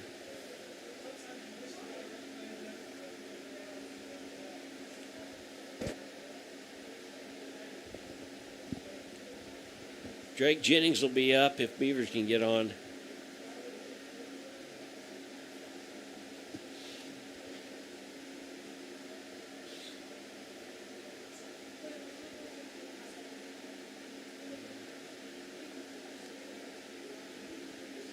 Right fielder is playing in somewhat, and now they've got him in no man's land, and he gets there. Safe. He's safe. Nice jump by Harville. Ball goes to the shortstop land, and he dives for it, and Harville goes right by him.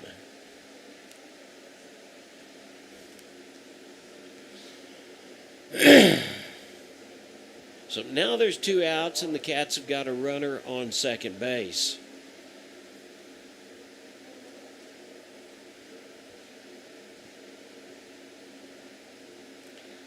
Ball and 1 strike to the first baseman Beavers. And that's fouled right back up here in front of us.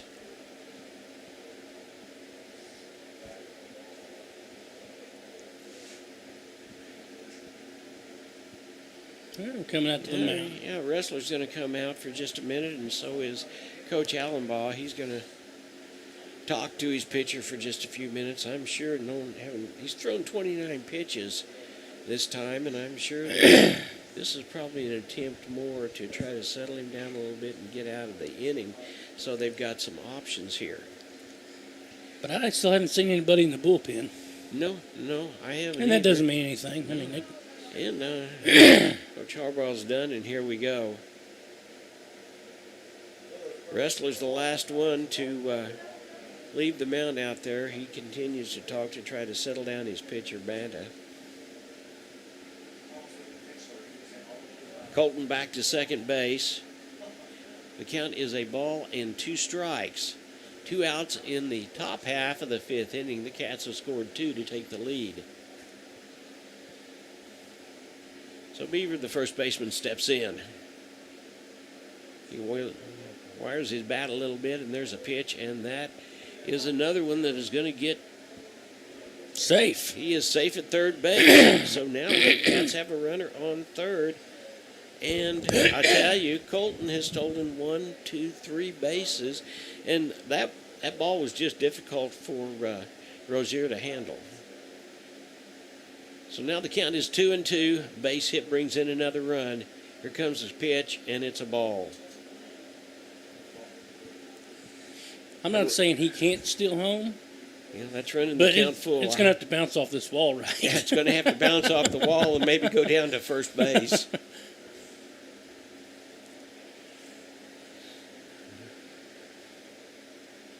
Rozier sets up outside, and there's a ground ball that is hit to O'Brien. O'Brien picks it up and gets it over to first base to retire the side. But the Cats pick up a couple. And at the end of 4 1/2, the score is 3-2 in favor of the Cats. We'll be right back after this. For 15 years, CareNet Pregnancy Resource Center has been serving women, men, and their families. All of our services are free and confidential, and they include first trimester ultrasounds, STI testing with treatment, and pregnancy tests, as well as verification and community referrals. One-on-one education classes for any parent or soon-to-be parent. Along with material assistance.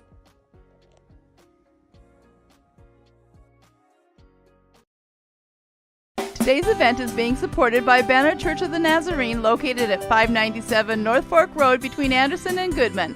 Banner Church of the Nazarene services are Sunday school at 9:30 and family worship at 10:30. Check out their special Sunday night youth fellowship. Wednesday services begin at 7, offering adult Bible study, ladies Bible study, youth and children's services. Contact them at bannerchurch.com, 417-364-7461, or dennis@bannerchurch.com.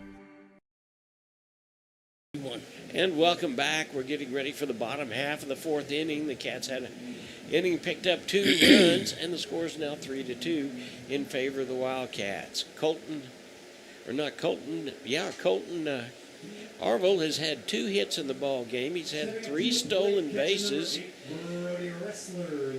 Cooper Charlton on the mound for the Cats in relief of Drake Jennings, and here's Rustler, the senior catcher. There's the first pitch, and it's high for a ball. After Rustler will be the top of the batting order, Connor Land and Banta. Next pitch, and that's low and outside for ball 2.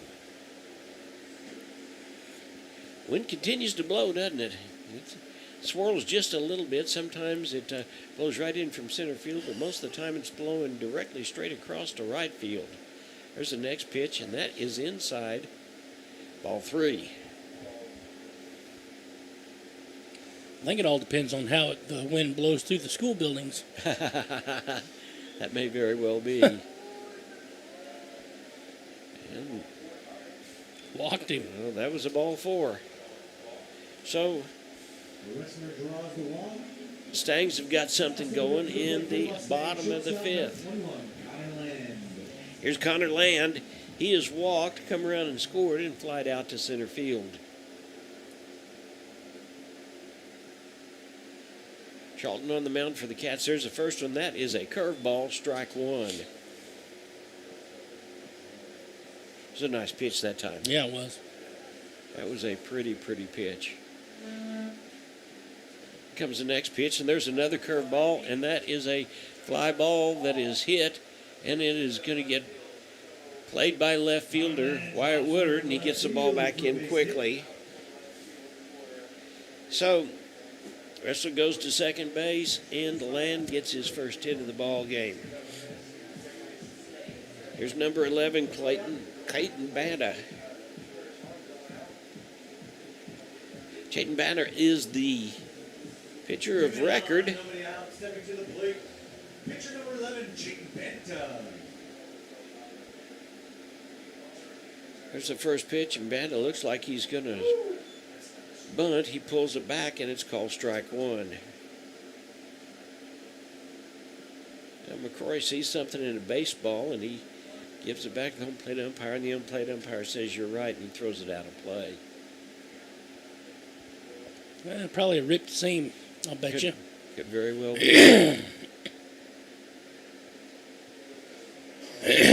Charlton steps off just a minute. He wasn't real comfortable. He comes back in again. Here comes his next pitch, and there's a bunt, and it's foul, almost caught by McCrory. Yeah, and he had a dive to try to catch that with his bare hand.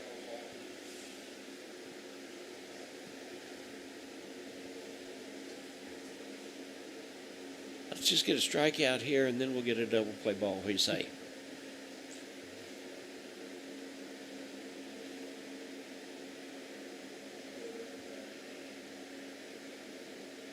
Comes the pitch, and he's going to bunt again, and that got him. Strike 3. He's out. So there is the first out. Yeah, he left it sticking out there. He sure did. And here's Jack O'Brien. O'Brien had a single and came around and scored in the first inning, and he flied out to left field. First pitch from Cooper. It's outside, and it's in there for strike 1. That ball outside, that curve just pops right down there, doesn't it? Yeah, it does at the very end. Yeah, a little bit of more of a slider, I guess, more than a curveball, isn't it? Cooper just throwing at his own pace, and there is a swung on strike 2.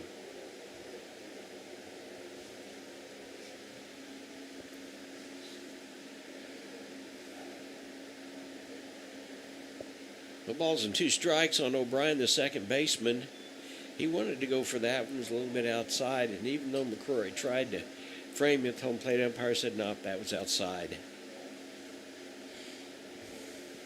Runners on first and second.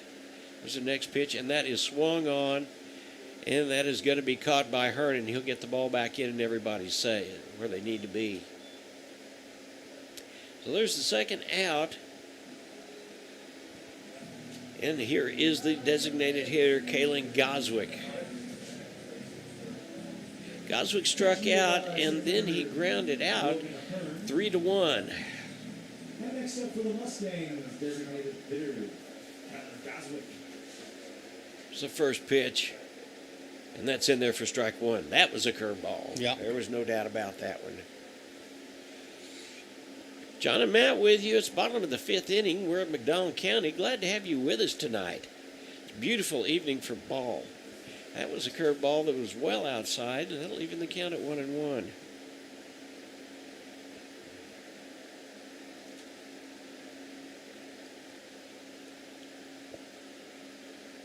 And there's a foul ball. And the Cats just continue to battle, specifically Cooper Charlton. Started the inning off by giving up a free pass and then a walk, and he's had 2 outs, gotten 2 outs. So doing a nice job of battling back.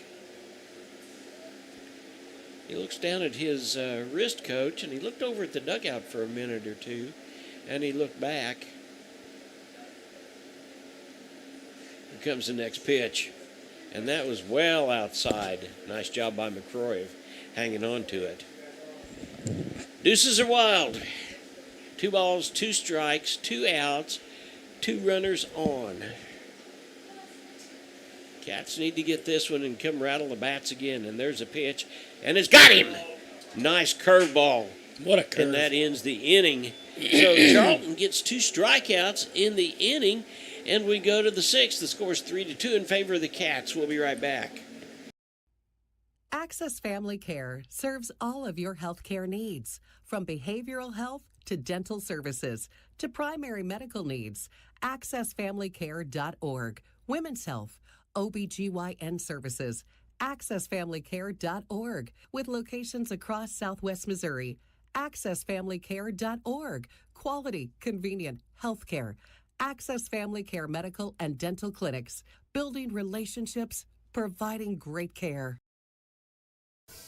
A business impact partner of KNEO 91.7 FM is 4State Printing in Anderson, Missouri. Serving the area since 1982, they specialize in screen and offset printing services and have promotional products. 4State Printing also has a retail store, County Clothing Company, that offers McDonald County spiritwear and Christian apparel. More information at 417-845-6929 or online at 4stateprinting.com.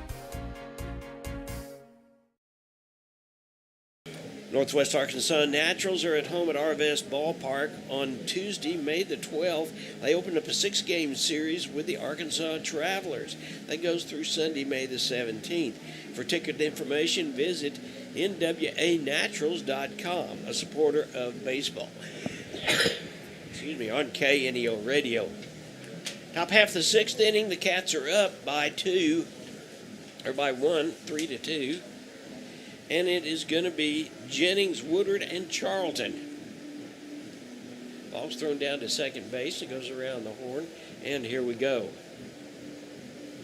Drake Jennings is struck out. He was walked, stole second base, and that's where he was stranded. Leading off for the Wildcats, number 15, Drake Jennings. Steps in there batting right-handed. Here's the first pitch from Banta. Swung on, shortstop's got it. Shortstop is up and over with it, and no, it is safe. The first baseman did not get the ball. It was he's on first by way of a bad throw from Land. So Cats have got something going, and here is Wyatt Woodard. Woodard had a double and came around and scored in the second inning, and then he's flied out to center field. And just like that, Drake is off, and he's there. And Drake looks like he wants to go. That ball gets all the way through to the center fielder, but Drake thinks better of it. So the Cats have got a runner on second base. No outs. Woodward would like to help him get home. I just know that.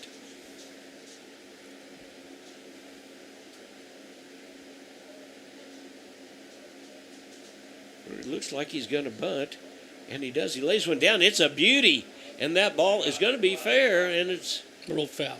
Rolled foul almost at third base. What a nice bunt.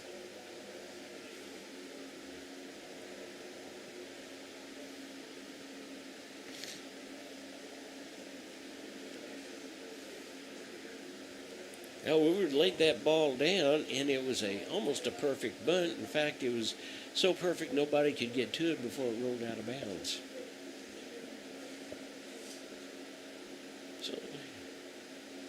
So Woodward's got 2 strikes. He'll step back in again. Looks like he's going to try to bunt, maybe again. And the ball gets away from Rozier, and Drake's down to third. I'd say Coach is going to tell him swing away.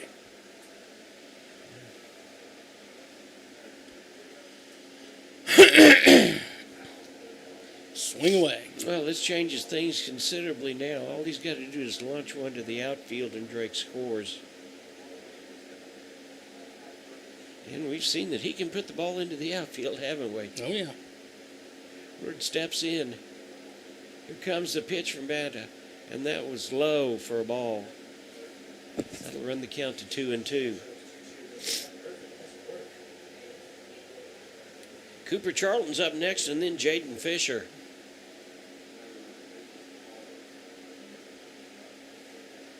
There's the next pitch, and it is high for a ball, and that'll run the count full.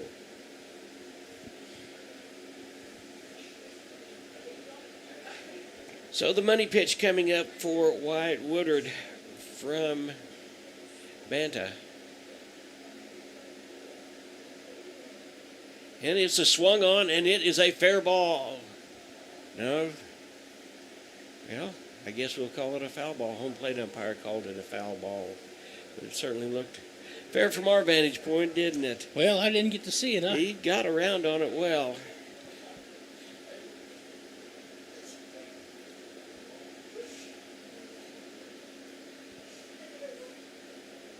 So we'll come back and do it again.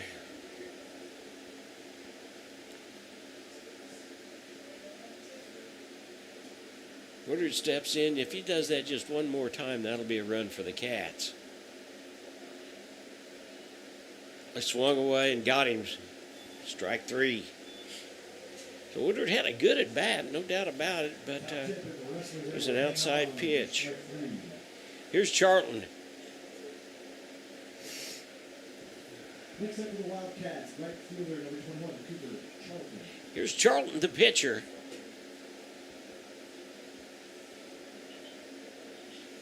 Here comes the first pitch, and that swung on. It goes to the first baseman. The first baseman is going to try to get it, but Drake Jennings gets in, and Charlton gets on first base with a fielder's choice.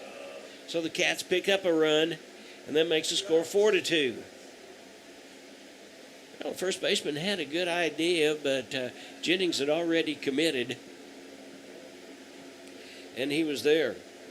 Here's Jaden Fisher, senior second baseman, has had a hit and struck out, and we're going to call timeout for just a minute or two, and I think Coach Keith Howball wants to talk things over for just a minute or two. No, they're calling in number 36, Kipton Stevens. He's been over there in the bullpen working out. It seems okay. We're going to take a timeout, and we'll be right back after this. You're watching the Neosho Wildcats on the KNEO Neosho Wildcats Sports Network. We'll be right back. When second's making a play, short's got to cover. A winning insurance strategy doesn't rely on one person. Good hustle, good hustle. Communicate with your guys and make sure everyone's in the right coverage. It takes a team that knows its roles well, working together to provide an exceptional experience. Set the screen. You have to protect yourself. 1, 2, 3, Wildcats! At Shelter Insurance, you can count on our local agents and award-winning customer service to help you protect what matters most. See Shelter Agent Josh Meeker in Neosho and get the insurance coverage you need at the right price. Fawcett Greenhouse at 898 Baxter Street in Neosho is a proud supporter of Neosho sports. Springtime brings growing season and baseball to the Neosho area, and Fawcett Greenhouse supports all Neosho spring sports and wants to wish all Wildcats good luck for a happy and safe season of competition. Fawcett Greenhouse can supply you with all your home landscaping and gardening needs. For more information, the number is 417-451-5369 or FawcettGreenhouse.com. Tipton Stevens is the new pitcher. He will come in the 6th inning in relief of Charlton Banna. Chayton Banna. Chayton Banna. Okay, I'm sorry. This started, the Cats are starting to look like the Cats. They got their run that time. They manufactured it. Drake Jennings got on first base by way of an error. He stole second, went around and stole third, and then a ground ball to the first baseman. He did what he should have done. Threw the ball to home, but by that time Jennings was already in, and Charlton's on first base. So there's one out. And here is Jaden Fisher. I'm so excited I get mixed up here. There's the first pitch, and it's high for a ball.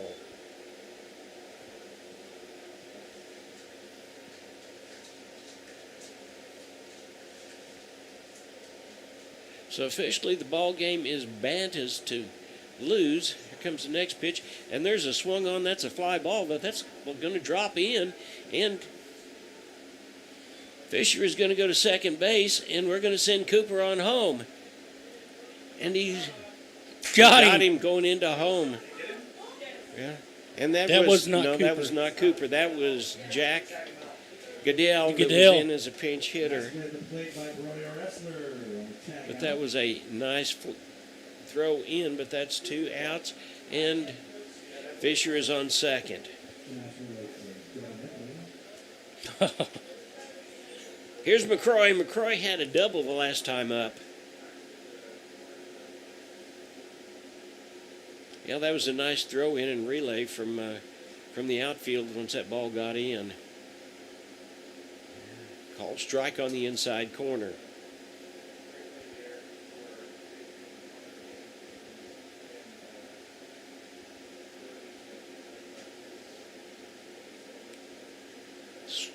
Pitch outside for a ball. Leaving the count at 1-1. McCroy, then Logan Hearns in the top of the batting order.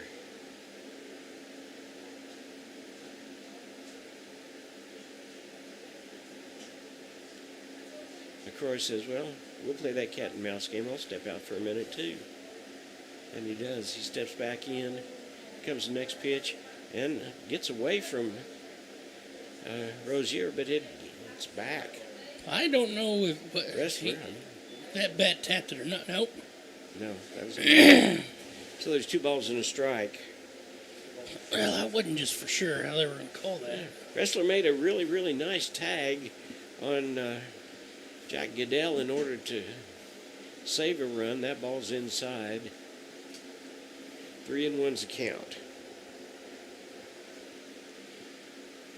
See if McCroy's taken all the way here.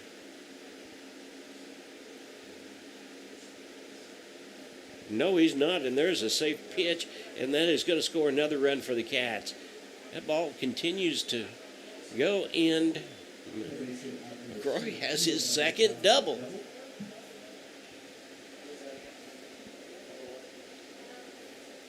Cats are just being able to touch the ball and get it out into right center field. Grayson Thurlow out on second, pinch running for for McCroy, so he can get his pads on. And here is Logan. Logan Hearn is flied out and grounded out. First pitch from Stevens, and it's going to be a bunt, but it was not, and he got out of the way, and it got away from Wrestler. And Third low goes to on third. One plate umpire wants to wait just a minute. It looks like that may have caught him in the hand. I'm not sure, but he's picked up something and he's throwing it over out of the way. That's Wrestler is. He's had a tough time of it back there behind home plate, especially in this inning. It was his ankle strap. Yeah. He says, I'll play without it. Yeah. A ball and no strikes. 2 outs, a runner on third for Logan Hearn. And that's a call strike on the outside corner. Score now 5-2 in favor of the Cats.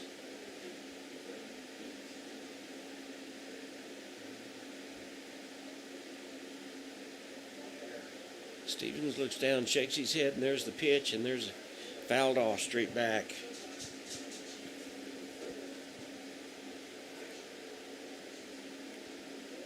Stevens is a pretty good statured young man, isn't he? He is a tall, big framed kid. Yes, he is.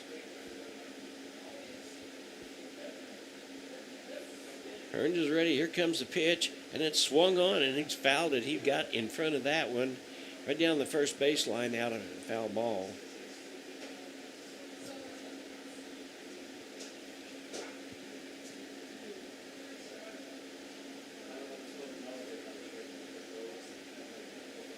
Top of the batting order after this. And there is a opposite field hit right past the shortstop, and Hearns is on first base, but another run comes in.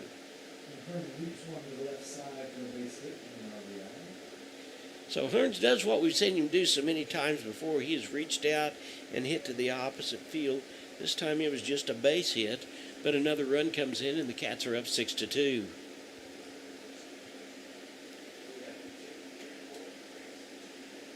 Here is the first of the Harvilles. This is Gage. And he's bunts the ball, and what a great bunt, and the third baseman can't even get it.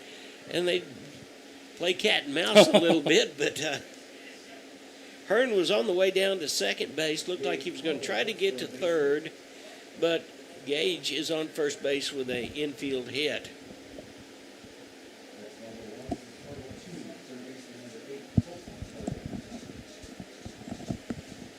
Here is Colton. Colton's had 2 base hits. Cats have picked up 3 with 2 outs. And Hearn is on his way down to third base, and they're saying he is safe. And the double steal because Gage goes down to second. He must have missed the tag, but the coach is...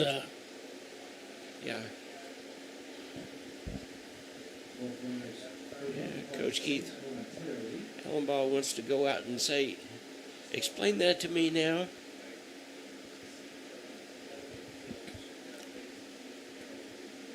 Base umpires had his share of close calls today and had to explain himself a couple of times, but he is absolutely knows what he's doing, I'm sure. So the double steal, Gage is on second, and Logan Hearn is on third.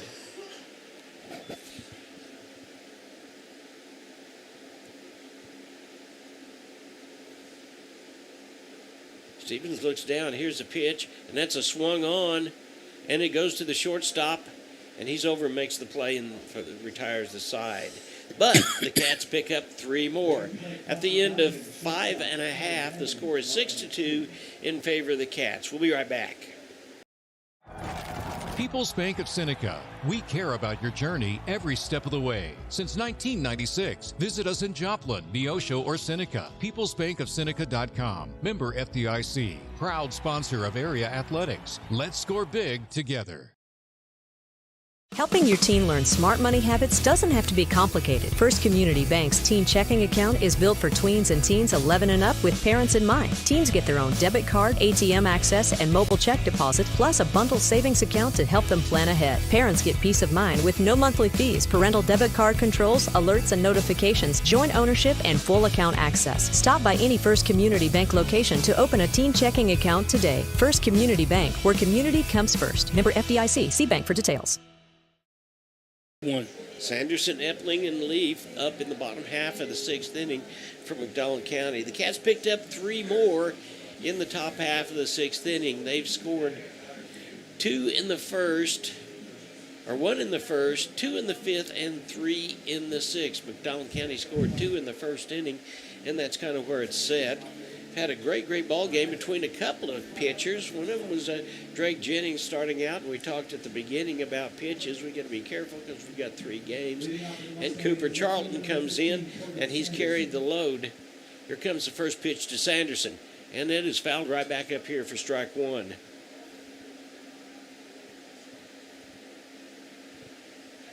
Devin Epling and Travis Leaf in this inning. If anybody gets on, then it'll be Bateman and Rozier. There's the next pitch, and that is swung on, and it's going to be caught. Yeah, he had it, he lost it, and home plate umpire said no, he's safe. So there's a base hit to Sanderson. And Woodard is saying things to himself right now, I'm sure.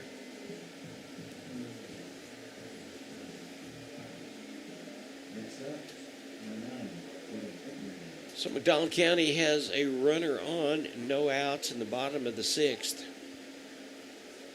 Here's Devin Epling. Swung on, foul ball, strike 1.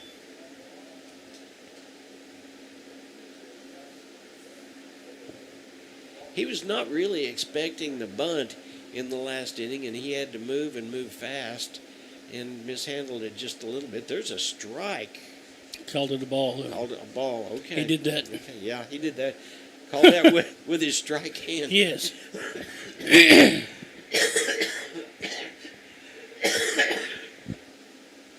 He got him on that one. Strike 2.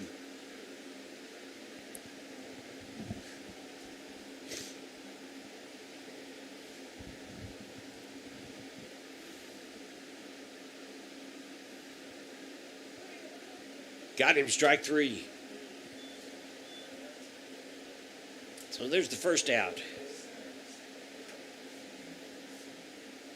And here's Travis Leaf. Easton Merriman. Easton Merriman, the guy that ran into the wall and was not starting the ball game, is coming in, and he's a pinch hitter. Comes in from the left-hand side. So Charlton faces him for the first time, and there's the first one. It's ball outside.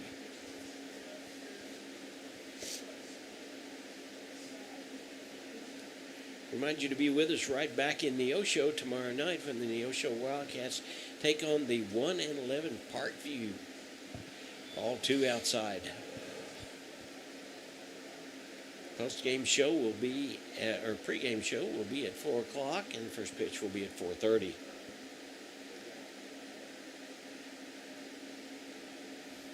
Swung on.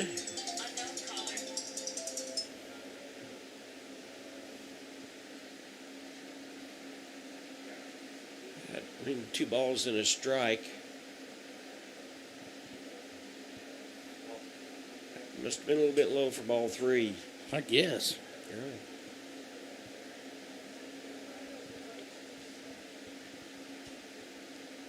So Easton steps in. There's the next pitch, and there's a call strike on the outside corner.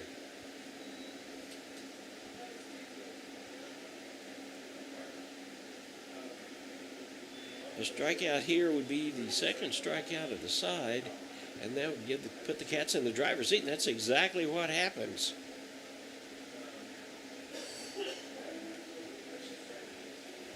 So 2 strikeouts.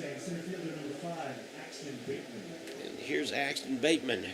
He has struck out and has Ground ball to Beavers, and he made the play. First pitch from Charlton, and that is a line shot, and it goes over to Fisher, who goes over to Gage for the force to retire the side. By second baseman Jaden Fisher for out number 3. So, after 6 complete innings of play, Cats up 6-2. We'll be right back after this. If you're a weekend warrior who likes to go, go, go, don't let pain put the brakes on your pace. When you need help with an injury that keeps you from moving, you want an orthopedic team with a proven track record. Freeman Orthopedics and Sports Medicine is nationally recognized and were recently named CareCheck's #1 hospital in the market and top 10% hospital in the state for hip fracture repair. Freeman Orthopedics and Sports Medicine, the experience you need to keep pace with life. At Calvary Neosho, we aren't your grandmother's church, because she lives in Akron, Ohio, and that would be a terribly long commute for church. But if she did live in Neosho, we at Calvary would be delighted to have her come visit us. And since you live here, we would definitely like you to come visit us. Then, when your Nana comes to visit for Christmas, you can bring her to church and introduce us to her. We're sure she is a delightful lady. You can find us at Facebook/Calvary of Neosho, or join us in person at 3650 Oak Ridge Extension. We gather for worship Sundays at 10:30 a.m. Calvary Neosho. Not your grandma's church, but we'd sure like to meet her. Welcome back. It's the top half of the 7th inning. John and Matt with you from McDonald County. Cats almost batted around the last inning. And the first batter this inning will be first baseman Tevin Beavers. Leading off top half of 7. First baseman number 15, Tevin Beavers. Cats need to just continue doing what they're doing right now and take it right into COC play tomorrow night against Parkview. First pitch from Stevens, and that's swung on strike 1. Drake Jennings, Wyatt Woodward, and if anybody gets on, Cooper Charlton.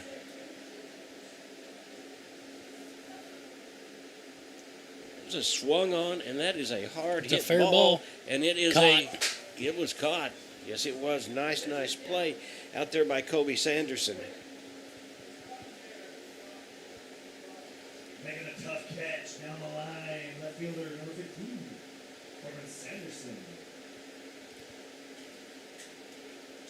So Corbin Sanderson makes the catch. It was a well-hit ball. And it looks like we've got Drake Jennings is up. And there's a ball outside. Cats have stuck with their game plan. They've continued to try to put the ball in play, and the defense has taken care of it. We've had a couple of pitchers, and Drake Jennings started, and then Charlton has come in relief. And with those two, they've shut McDonald County down. There's the next pitch to Stevens. It's on the outside corner. Jennings has struck out. He has walked and got on by way of an error and scored. There's a ball. 3-1's the count. Woodward's up next. He's had a double and come around and scored. Ball 4. So Stevens walks Jennings. Jennings is on actually for the 3rd time in the ball game. Woodward approaches the plate from the left-hand side.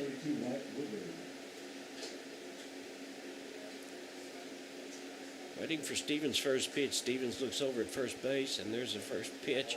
It's outside for a ball.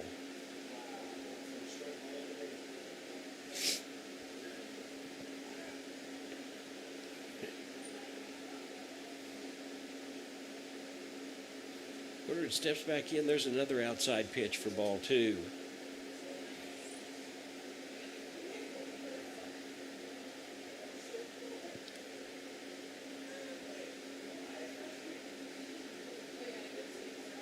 Drake over on first base. Woodward looks like he's going to bunt, and he pulls it back and swings. We'll run the count to 2 balls and a strike.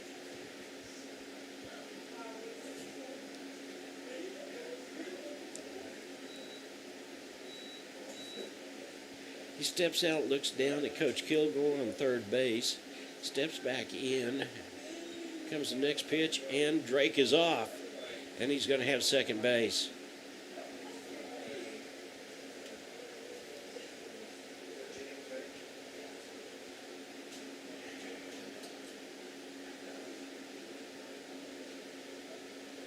So Jennings has had 4 stolen bases in the ball game, Matt. That's not bad for a day's work, is it? It's good production. It is. And there is Popped a up. high fly ball. Shortstop over, waiting for it. Land makes the play. And there's 2 outs. Here's Cooper Charlton. Now up for the Wildcats, number 21, Cooper Charlton got on with a really strange play at fielder's choice his last time up. Drake playing cat and mouse over there, and the Stevens decides that that's a balk, and he goes on. He gets third base.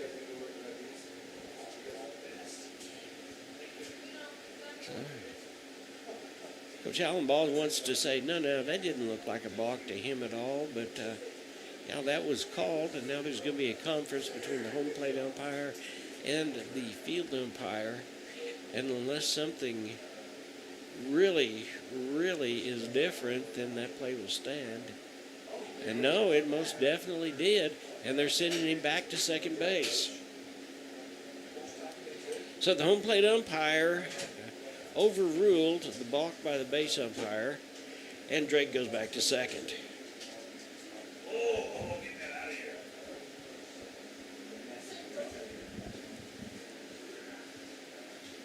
And Stevens with the pitch to Charlton, and Charlton just puts the ball into right field, and it looks like that Jennings is going to come around and score, and he does, and Charlton is going to go to second base. Nice base hit by Charlton that time, and the Cats pick up another run. So that's a base hit by Charlton, then he takes second on the play at home, and here's Jaden Fisher. Fisher has had a single and a double, Pinch and he runner scored once. comes in Goodell. Yeah, Goodell goes into second base for Charlton, so we can go back and sit down and get ready to pitch the 7th.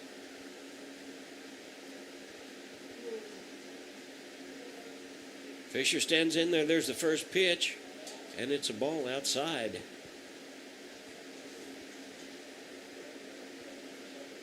Cats are starting to look like the Cats of old, aren't they, Matt? Yeah. Yeah, we really are. Those things that make it count.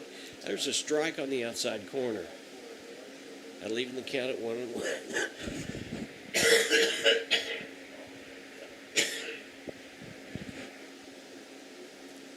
Next pitch is outside.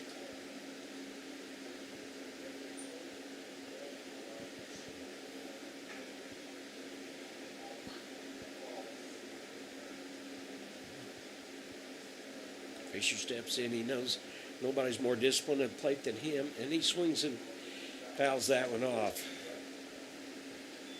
Runs a count to 2-2.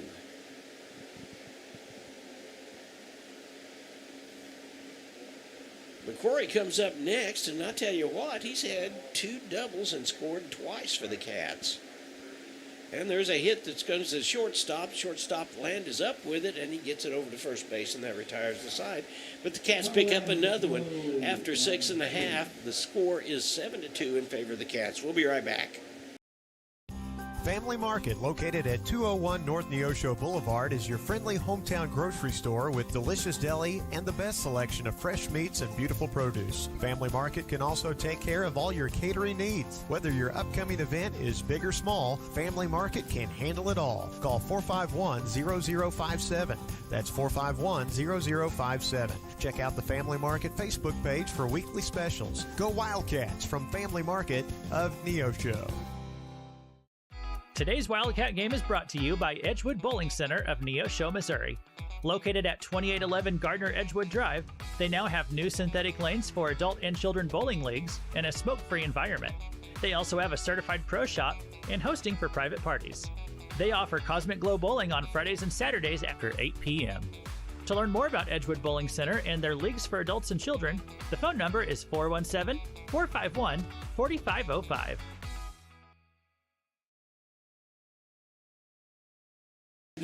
Welcome back. The Cats have got a new pitcher. Colton Harville will come in from third base.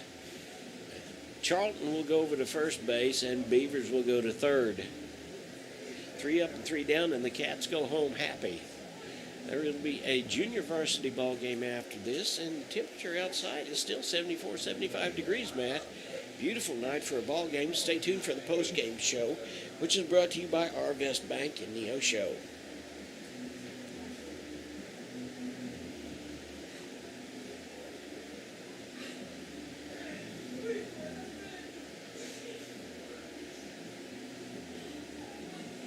Well, we knew that we were going to see some different things happen in light of the number of ball games that we had this week, but so far the Cats have done a yeoman's job of going from behind in this ball game and coming out and winning. They scored 1 in the second, 2 in the fifth, 3 in the sixth, and 1 in the second. And I think that the coaches have done a fine job with rotating the pitchers today. Sure have. Mustangs picked up 2 in the first inning and not anything since. Here's the catcher, Brody Ressler. Be the top of the batting order after this, and there's the first pitch from Colton, and it's inside for a ball.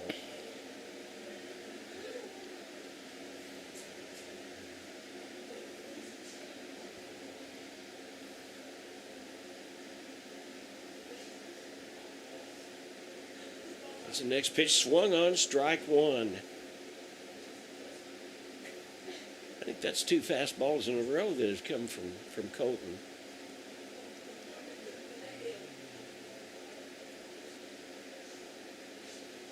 He's not even looking around. He's coming from the stretch, and there's the next pitch, and it's high. It got over, and right there is exactly what you were talking about, a passed ball that came back and hit the back of the dugout and bounced all the way back up to catcher McCrory. 2 balls and a strike to the catcher Ressler. Next pitch, and that's swung on, and it's out of play for strike 2. Ressler then the top of the batting order.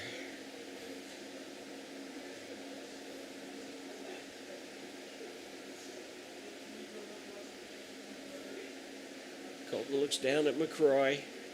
Here comes the pitch. And got him, strike 3. So there is the first out. 2 more, and the Cats go home happy. Number 21, the shortstop, Connor Land. Land walked in the first inning, came around and scored. He flied out to center field, and in the 5th inning, he had a single.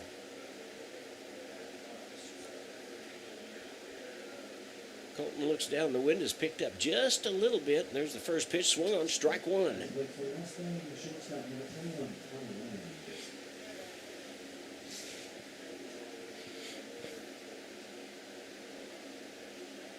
Colton working at his own speed, which is just a little bit faster. And that ball was a little bit outside for ball 1.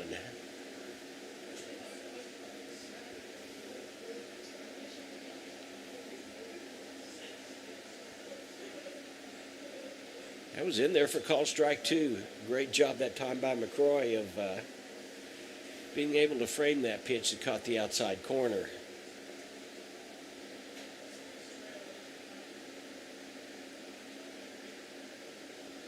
Looks down. Here comes the next pitch, and just a little bit outside. Evens the count at 2-2.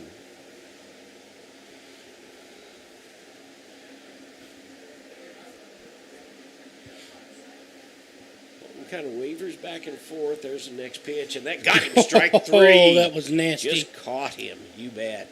So there's 2 down. I can't call that a curveball, but it's like a sinker. Yeah, very much so. Here is number 11. Because he comes straight over the top of that pitch. He does. Well, I'll tell you what, there's been quite a few of our Cats tonight that have come out of a little bit of a slump. Colton is one of them. He's had a couple of base hits. McCrory's had 2 doubles. First pitch to Banna, and that is a fly ball. And it's back, and we got it. The ball game is over. That is the game. So the Cats flies out to Woodward, and that's the ball game, and the Cats win it by a score of 7-2. We'll take a timeout, and we'll be back. You're watching the Neosho Wildcats on the KNEO Neosho Wildcat Sports Network. The Sports Locker, located at 1206 Neosho Boulevard, Neosho, is a proud supporter and supplier of Neosho Wildcat Athletics. Open 10 a.m. to 6 p.m. Monday through Friday and 10 a.m. to 3 p.m. on Saturday. They carry all the biggest brands, including Under Armour, Nike, and Adidas sports apparel and equipment. Be sure to check out their Facebook page at Sports Locker Team Sales and Specials, or their number is 417-451-9300. Proud supporters of the Neosho Wildcats. Want to know what your home is worth? Stop by to get a free competitive market analysis with Show Me Real Estate of Neosho. They're proud to serve the Neosho area and will stay with you every step of the way, whether you're buying or selling. A family-owned business for over 25 years, Show Me Real Estate of Neosho. 417-451-1700 or by email at gkitchen.showmerealestate@gmail.com. Home of the Happy Campers. Americans have a big healthcare problem. Over 100 million citizens carry medical debt while spending on overpriced and complicated health insurance. As Christians, we don't have to pay for a broken system. Christian Healthcare Ministries is a faith-based alternative to health insurance at half the cost. Plus, you can enroll at any time. Stand up to insurance and join CHM today.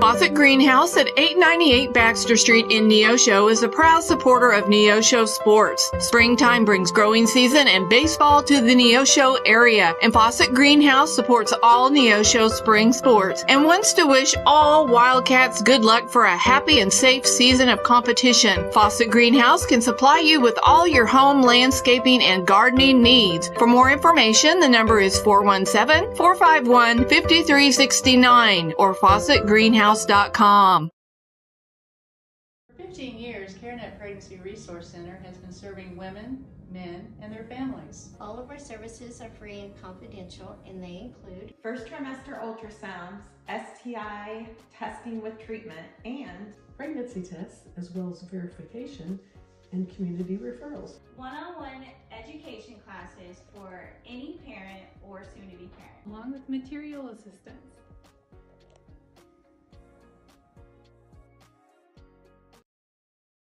Today's event is being supported by Banner Church of the Nazarene, located at 597 North Fork Road between Anderson and Goodman.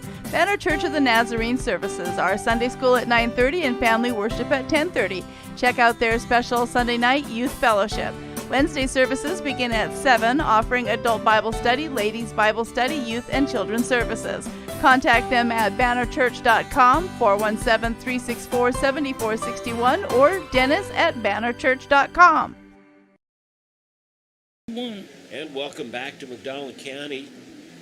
It's over in 7. The Cats win it 7-2.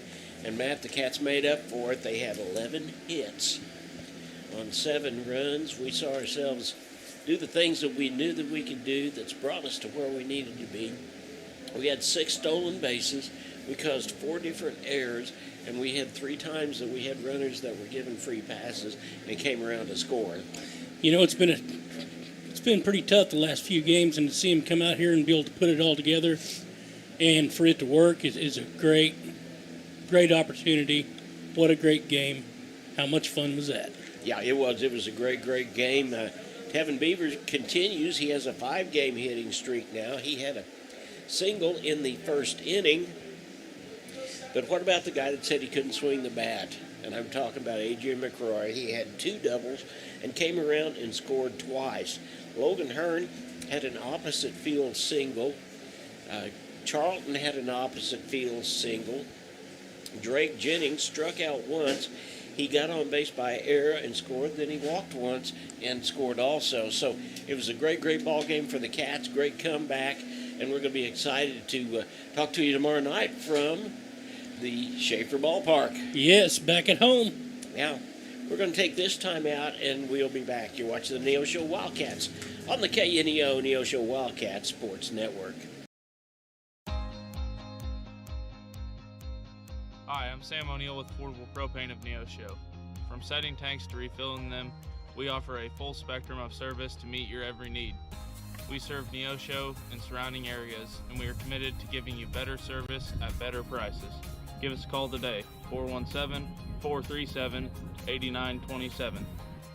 Thank you.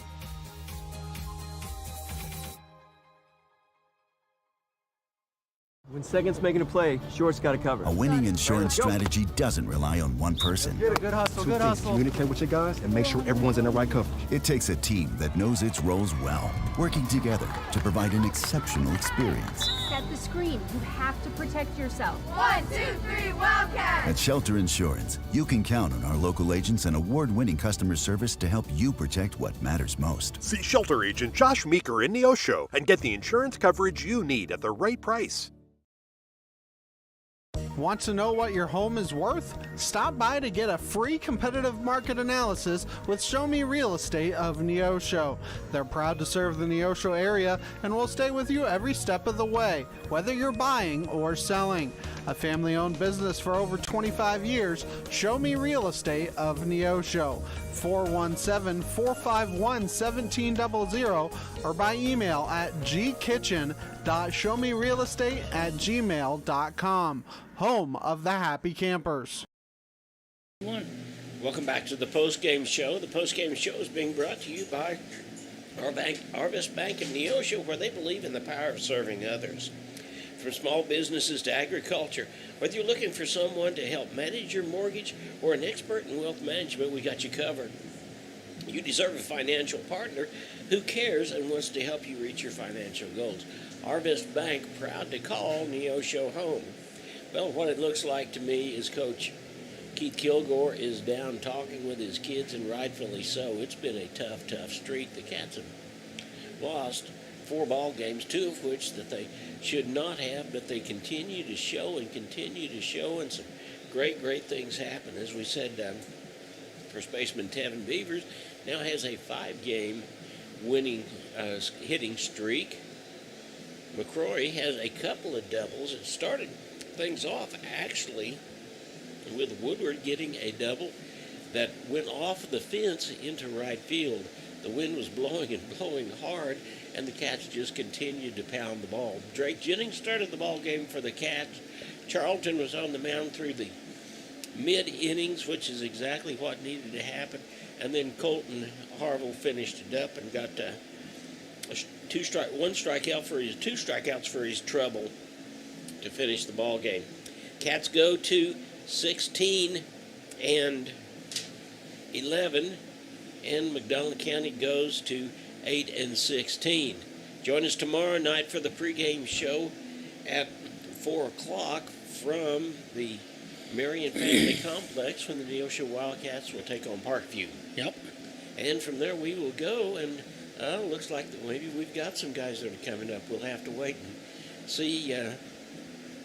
Yeah, they're coming up. So we'll just keep it right here for just a minute. This is a place that we can just get 1 or 2 at a time in. So we'll start out and we'll talk to these guys for a minute or 2. I'm sure you'd love to hear exactly what they have to say. Junior varsity ball game will be starting here in just a few minutes, and you still got plenty of time to get on down here. As we said earlier, here they come right up through here. Crowder College will be in District 16 play, and they will be playing over in Joe Becker Stadium. They have a ball game at 1 o'clock on Thursday if they win. They'll play again at 3 o'clock on Wednesday if they win there. It's for the championship. And the first guy we're going to talk to is Cooper Charlton. Cooper. Hello, John. Great job of pitching. Thank you. Congratulations. A little blooper out to the left field was just kind of what the doctor ordered for you, wasn't it? Yeah, I thought Wyatt had it out there, but it is what it is, and we still got out of that inning. Yeah, we really did. It was a good inning for us. It was a great ball game. The Cats are back to doing what they started doing at the beginning of the year, aren't we? Yes, sir. Yeah. So how did you feel about the ball game? Well, we started off a little rough, but once I came out there, just started throwing strikes, getting outs. We came up, we started hitting the ball. Kilgore was on our butts, but we turned it around, and we ended up winning the game. Yeah, we really did, and Drake did a great job in the first couple of 3 innings, and then you came in. I feel like that was by design because we got 3 ball games this week anyway. Yes, sir. He wanted to save me and Drake for Webb on Thursday. Yeah, absolutely, and I can understand that.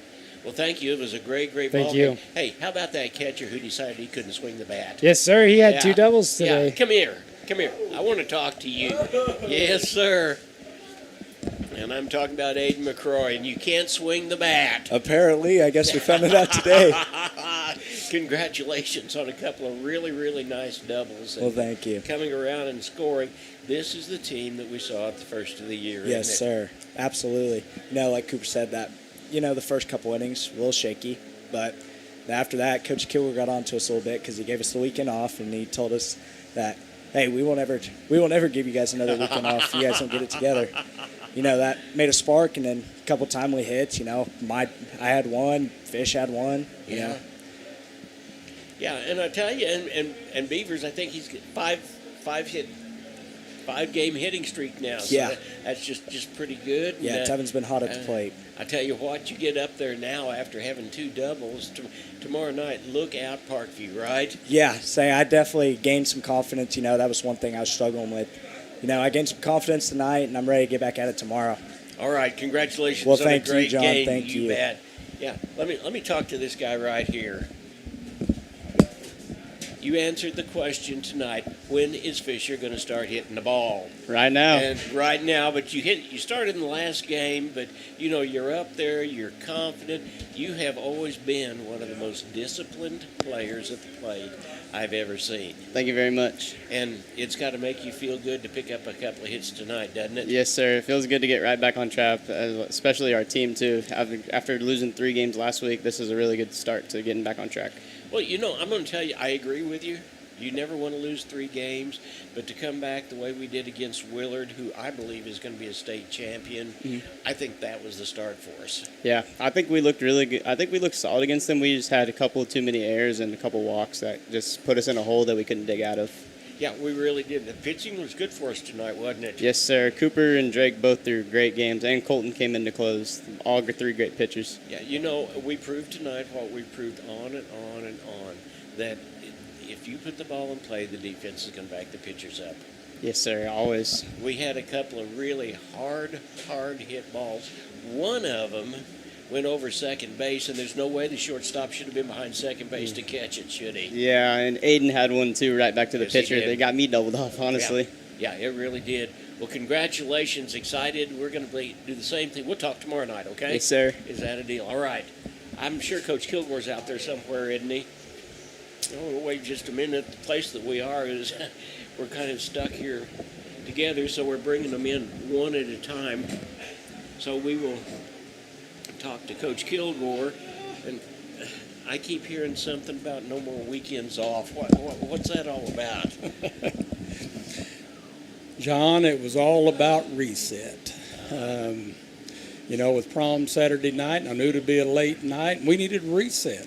In our last 3 games, we played some quality teams and just come up on the short end of the stick. And not that we were playing bad baseball, and so I thought it'd be good for them just to step away, reset, and come out today and play, and they did.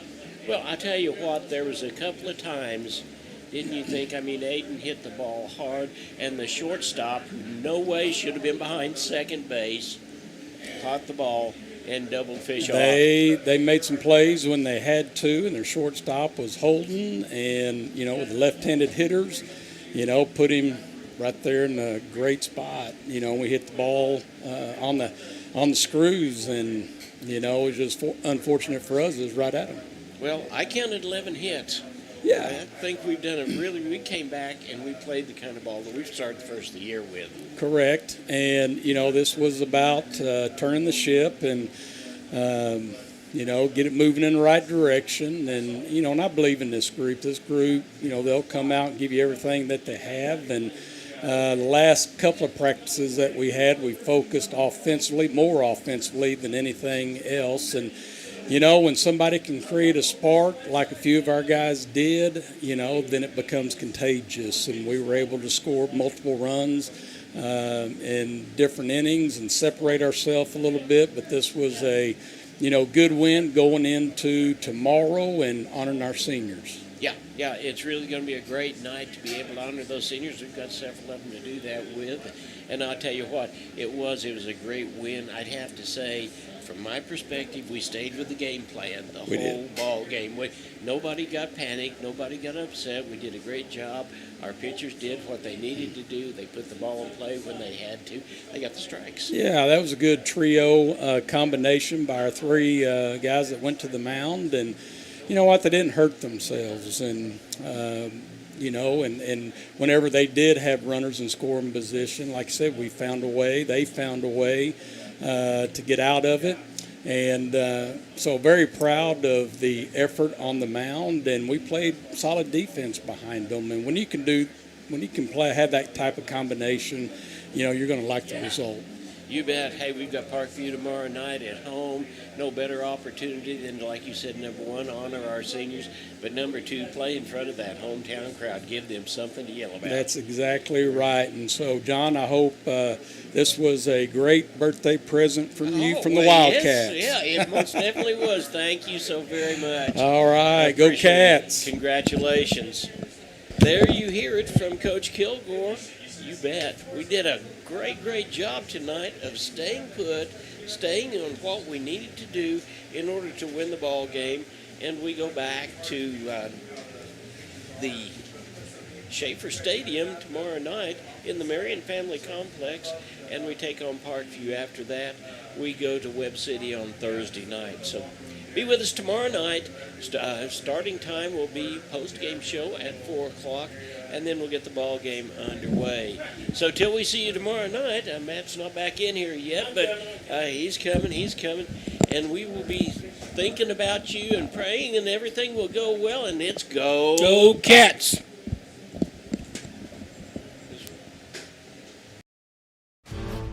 This has been a live production of KNEO Sports. This broadcast may not be reproduced or retransmitted without the express written consent of KNEO Sports Network. This has been a sporting outreach of KNEO Sports Network, reaching into communities to make a difference for eternity.